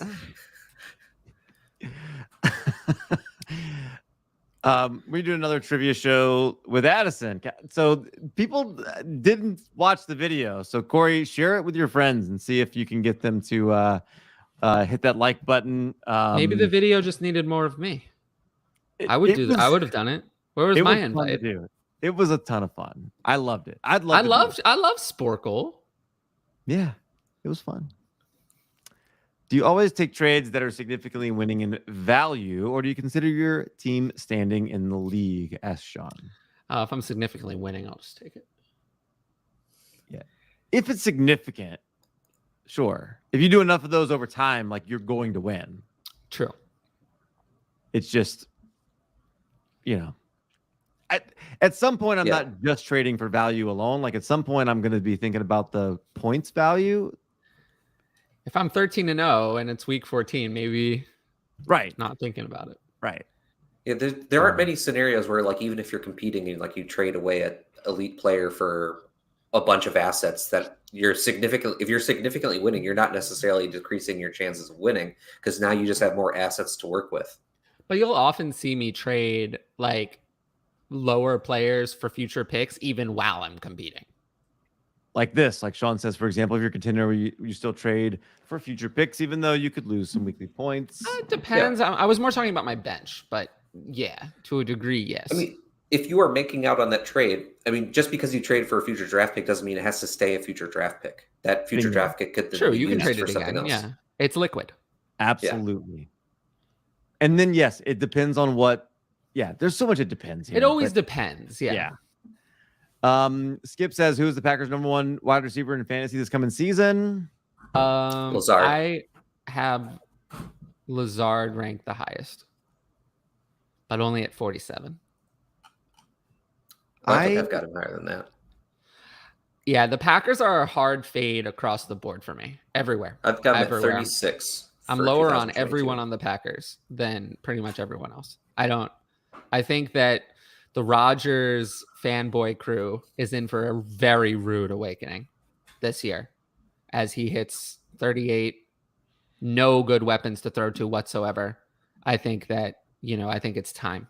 And I think we're going to, people who are like, oh, you have Aaron Rodgers ranked quarterback 19 in Dynasty. They'll be like, when he's at quarterback 28 next year because of his age, they'll be like, oh, I wish I'd listened. But yeah, I'm pretty much across the board. Hard fade on everyone on the Packers. I expect Allen Lazard to continue being Allen Lazard. Yes, which is being irrelevant. Which is less than 10 fantasy points a game in his career here. He's just bad. He's bad. He's been bad throughout his entire career. He doesn't do anything well. So why on earth would he be good now just because there are a bunch of vacated targets? It doesn't work that way. Vacated targets don't make bad players good. Yeah, that's right. He is bad. He's literally never been good. He is a bad wide receiver. He will not become a good one now. I'll say Aaron Jones, maybe. Like Christian Watson better be good, or Romeo Doubs, or one of these guys, because I just think, I don't know why Allen Lazard sees more than 60 targets just because Adams is gone. I just don't think. I don't believe targets work that way. Like you're saying, they don't work that way. I mean. And you know what? This is why I'm so down on Aaron Rodgers, because targets don't work that way. And if it doesn't happen, then it's the quarterback who suffers. Aaron Rodgers is not throwing for 5,000 yards with his current set of weapons. It's not going to happen. So no, but it's a reason to like Aaron Jones and AJ Dillon. Not necessarily. If you think that the offense is going to be so bad, then you don't see a total of the number of touchdowns for the running backs that they've had in the past. I do think the touchdown numbers could come down. I just think the overall opportunities for the running back room. You won't like where I have either Aaron Jones or AJ Dillon ranked. In redraft, I have Aaron Jones ranked at 16. That's pretty low. Low, right? It's because Aaron Jones is the only player in the top 16 who has the downside of being nothing. Nothing at a point, healthy and nothing. That's part of Aaron Jones's range of outcomes that people don't want to admit. There's a potential that during the 2022 season that Aaron Jones ends up being a backup and irrelevant unstartable for fantasy. No other player in the top 10 or 15 of running back rankings has that downside. He's the only one who does, who's healthy and has that downside. No one else does. No one else is getting displaced or benched in the same way, but he could. He's the only one that has an AJ Dillon on his team. So that's why I have Aaron Jones solo. Rob wants to know, half PPR 10 team Superflex was just offered Josh Allen, Mike Evans, 23 second for Tua, Lazard, 223 first, and a 25 first. Still Allen, even though it's only 10 teams. Still Allen for me. That's where I'm leaning to. It's a lot, though. It's a lot. 23 first is probably worth about as much as Evans and a second combined. So then it's Tua, Lazard, and 25 first for, oh man. We're gonna. The 25 is too far out for me. Yeah, for the deal. That's true. Although I mean, it's still like first, but 25 is a long way from now. I'll still take Josh Allen. It's not the worst offer though. Yeah.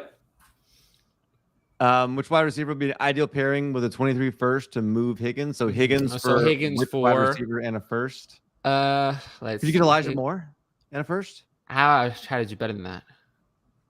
Can I get? You might be able to right now. Yeah. I think I would try. It's not going to happen, but I would try to get DJ Moore and a 23 first. Ooh, Bateman. I like that. Now Bateman I have lower than Elijah Moore. Yeah. Treylon Burks. Treylon Burks in the 23 first. I might try. Maybe Garrett Wilson. People aren't as in on Garrett Wilson. I'm gonna try Garrett Michael Wilson. Pittman. I'm gonna keep saying his name. Pittman, yes. Pittman would be another one in that range. Yeah, for sure. But I would try DJ Moore and Deontay Johnson first and see if I can get lucky with those. We're gonna try and move to the lower guys. Hit a few of these here as we have gotten caught up pretty close. Got offered JT for CMC, Crowder, Rojo, Sanders, Hamler, Brevin Jordan, and 23 third. CMC is the only piece that matters, so I'll take JT. Play that GIF where it's the guy and bunch of trash bags. Yeah, JT. Which Sanders is this? Miles. I mean, it doesn't matter, but I mean, like JT. Yeah, take JT and whoever you're gonna fill on your bench for, like instead of these other ones. Geno Myth. To Cal Staley, Master Teague. This became a running joke. Master Teague was cut. Yeah. I didn't. Yeah. Anyway, he's gonna make cut it, though. Don't you worry. In your 50 team leagues, he's gonna be a thing. Don't worry. Yes, make the team that he's gonna make the team that he's not on. Yeah. No. Smith. Oh, good. Knox or Freiermuth? Yeah. Yeah. Pretty easy. Yep. Yeah. Could I still say that Knox is like the second or third option on that team? Doesn't matter. Freiermuth is way better than Knox. Just keep it simple. I don't know. Knox is just a bit part player. Freiermuth has the opportunity to actually be relevant. I'll let you guys read that one. Geno shit.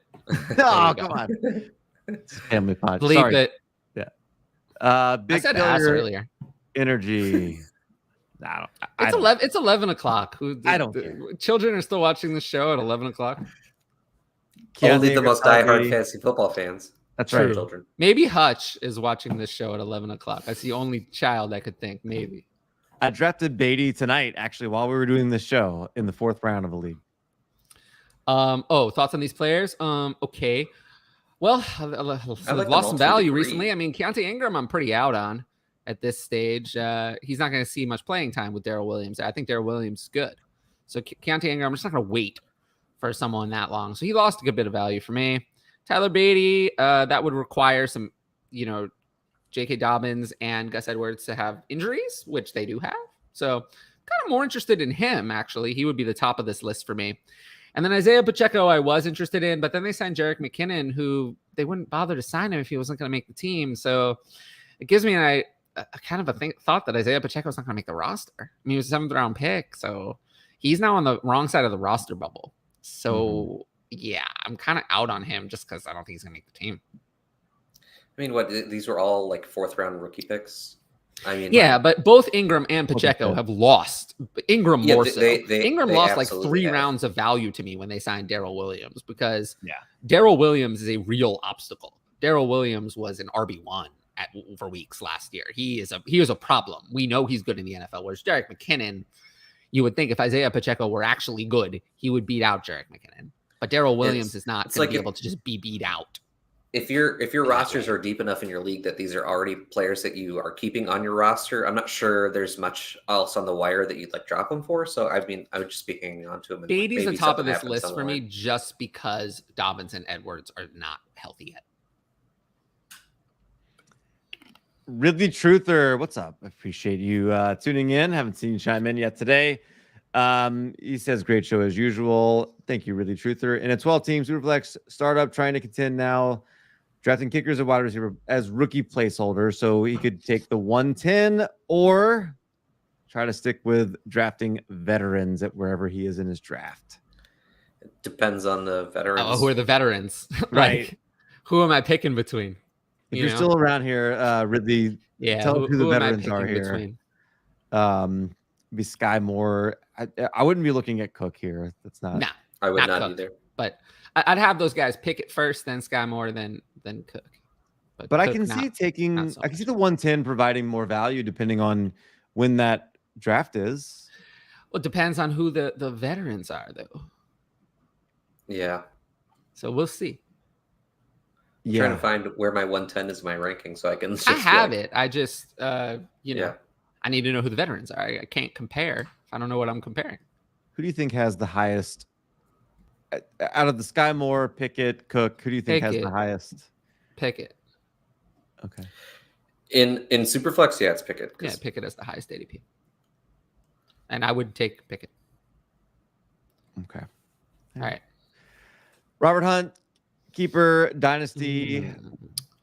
A keeper dynasty. Well, which one is it? Is it a keeper or a dynasty? Those are different. I mean, if it's a keeper, I like Swift. I mean, I like Swift either way. But if it's a keeper, I'm more likely to lean towards Diggs. Whereas if it's a dynasty, I'm more likely to go with the other. I mean, I guess I would rather have Diggs than all those guys except Hall anyway. It's a tough question. Even in a dynasty, I have Diggs ranked higher. This is a very tough question, Robert. Well, no, I just answered it. No, I know. I just he's saying Swift, Diggs. Oh, it's a keeper auction. It's a keeper auction. Yeah, we auction questions. Basically, you just cannot answer on a live show because every auction is different. Like I need that. Like I don't do a lot of auctions, and I need like the auction table like written out because every auction is different. Unfortunately. Yeah. So yeah, what have other players gone for? Yeah, like who is kept? What is the like? It just not something that's so easy to. Too many variables with an auction. I actually really haven't explored a lot of auction formats. Like for me, just hasn't. I like drafts. I just something I enjoy it more. Auctions I've never really been as into, but it is something I have some interest in like exploring over.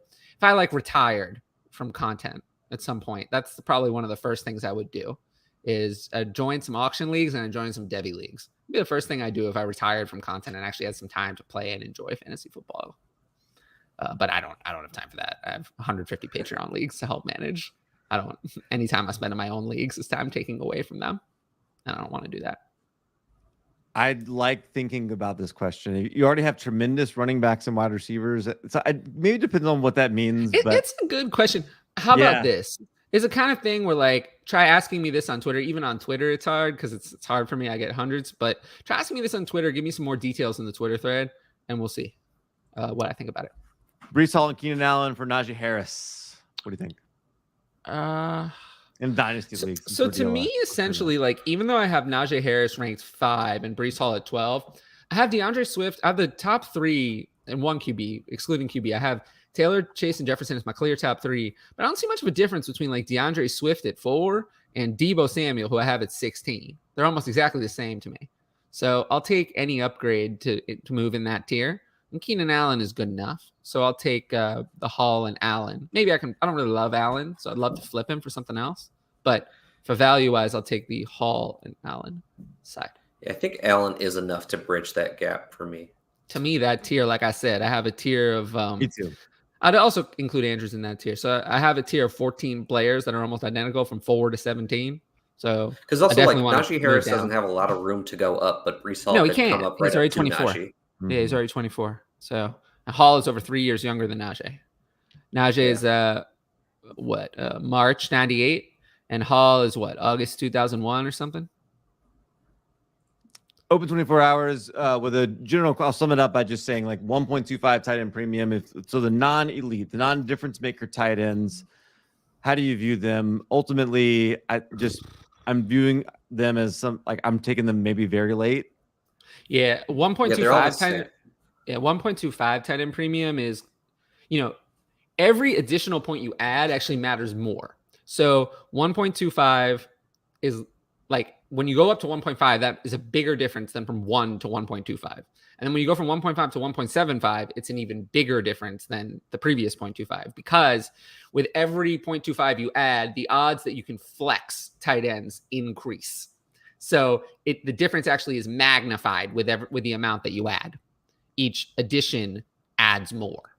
So so 1.25 premium is essentially the same as one.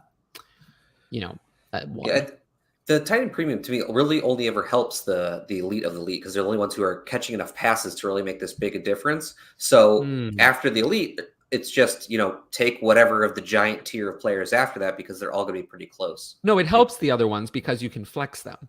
You can flex 10 to 15 tight ends in a 1.75 tight end premium, whereas in in 1.75, yeah. Once it starts getting up that high, yes. Yeah, but that's why I'm saying it matters. Every additional 0.25 matters more than the previous 0.25. There's a bigger difference between 1.75 and 1.5 than there's between 1.5 and 1.25. Yeah. So that's what I'm saying. Super interested in Logan Thomas or Hayden Hurts I'd only be interested in Thomas, not Hurts. I could see this. I could see Zach Ertz gaining a lot of value the more that tight end premium goes up, because he does get targeted a lot historically. Hurst is nothing. We know that. Or Evan Ingram, even maybe. Evan Ingram sucks, so he doesn't count. Yeah, he's really bad at football. No, glad we agree. He is so bad. He is so bad. It's just every ball is dropped. I mean, he's always running the wrong way. He doesn't know what he's doing. He doesn't know how to play football. So Ben sent us a sticker, which is why we will answer a setting lineup question on June 14th and say that not a lot. Not a lot. Said only the most extreme conditions. Hey, so last year, I've done this now for 3 years, or mostly really 2 years. I did this in 2020 and 2021. I did start sit questions on Sunday morning. I will tell you that this year, I think with 25,000 plus followers, that is going to be an interesting experience for me on Sunday morning. So I will say, if you want the answer to this question, just ask me. I'm probably going to be like 400 questions deep a morning, but I have my 2 Twitter accounts. I have my methods of answering those questions quickly. But yeah, I'll be around for those start sit questions. It's my favorite thing to do, even though I need a 5-hour nap every time after I do it. It's my favorite thing. Let's see. Okay, go ahead. Those are this is the same kind of question. Backs. Yeah, it's tough. It's the kind of thing where you can use everything on your roster to upgrade at a position, and it's difficult again to kind of, without a picture of the league. I do this on my Patreon. Like, I do this. I'll look through the other rosters for you, and you can take a look at that, or on Twitter. Just show me some screenshots. But it's always harder on here with just text. But it's a good thing. Show me a screenshot of your roster on Twitter and ask me if there's specific players I recommend selling or buying.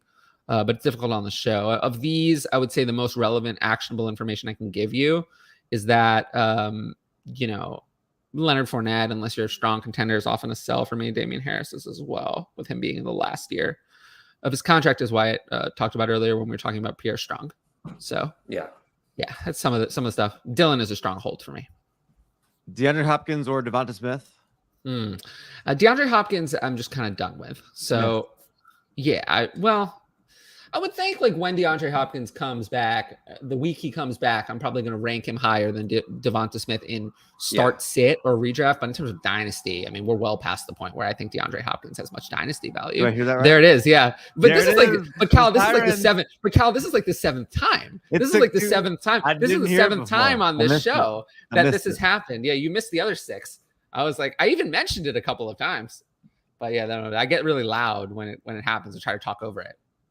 Local liability, we said Spiller on this one just because J-Rob is kind of a meh. Yeah, right now. And with that, look at that. Hang on, let's pull that back down. All right, we are done. Thank you guys so much for coming in. Wyatt, awesome job. You crushed it right here. Crushed it. Oh, thank you. Appreciate it. Thank you for having me. Tyler, you crushed it as always. Oh, thank you. Any article or anything you want to plug here? Well, yeah, I mean, there was the Tony and Wan'Dale Robinson article that I referenced that came out recently. There's always the Ask DLF weekly rundown that comes out every week. I wrote an article about Jalen Waddle and Tyreek Hill. I I haven't been writing as much lately. I know we need some articles, so I'm probably going to start writing a little bit more. Yeah, we have this show, my own YouTube channel. This is simulcast on there. I have my own show on there. Just added Conan as a new co-host, so I'm kind of excited for that. My Patreon is always that I reference from time to time. Twitter, it's right there. But first and foremost, though, I always just want to thank everyone who's made it to the end of the show.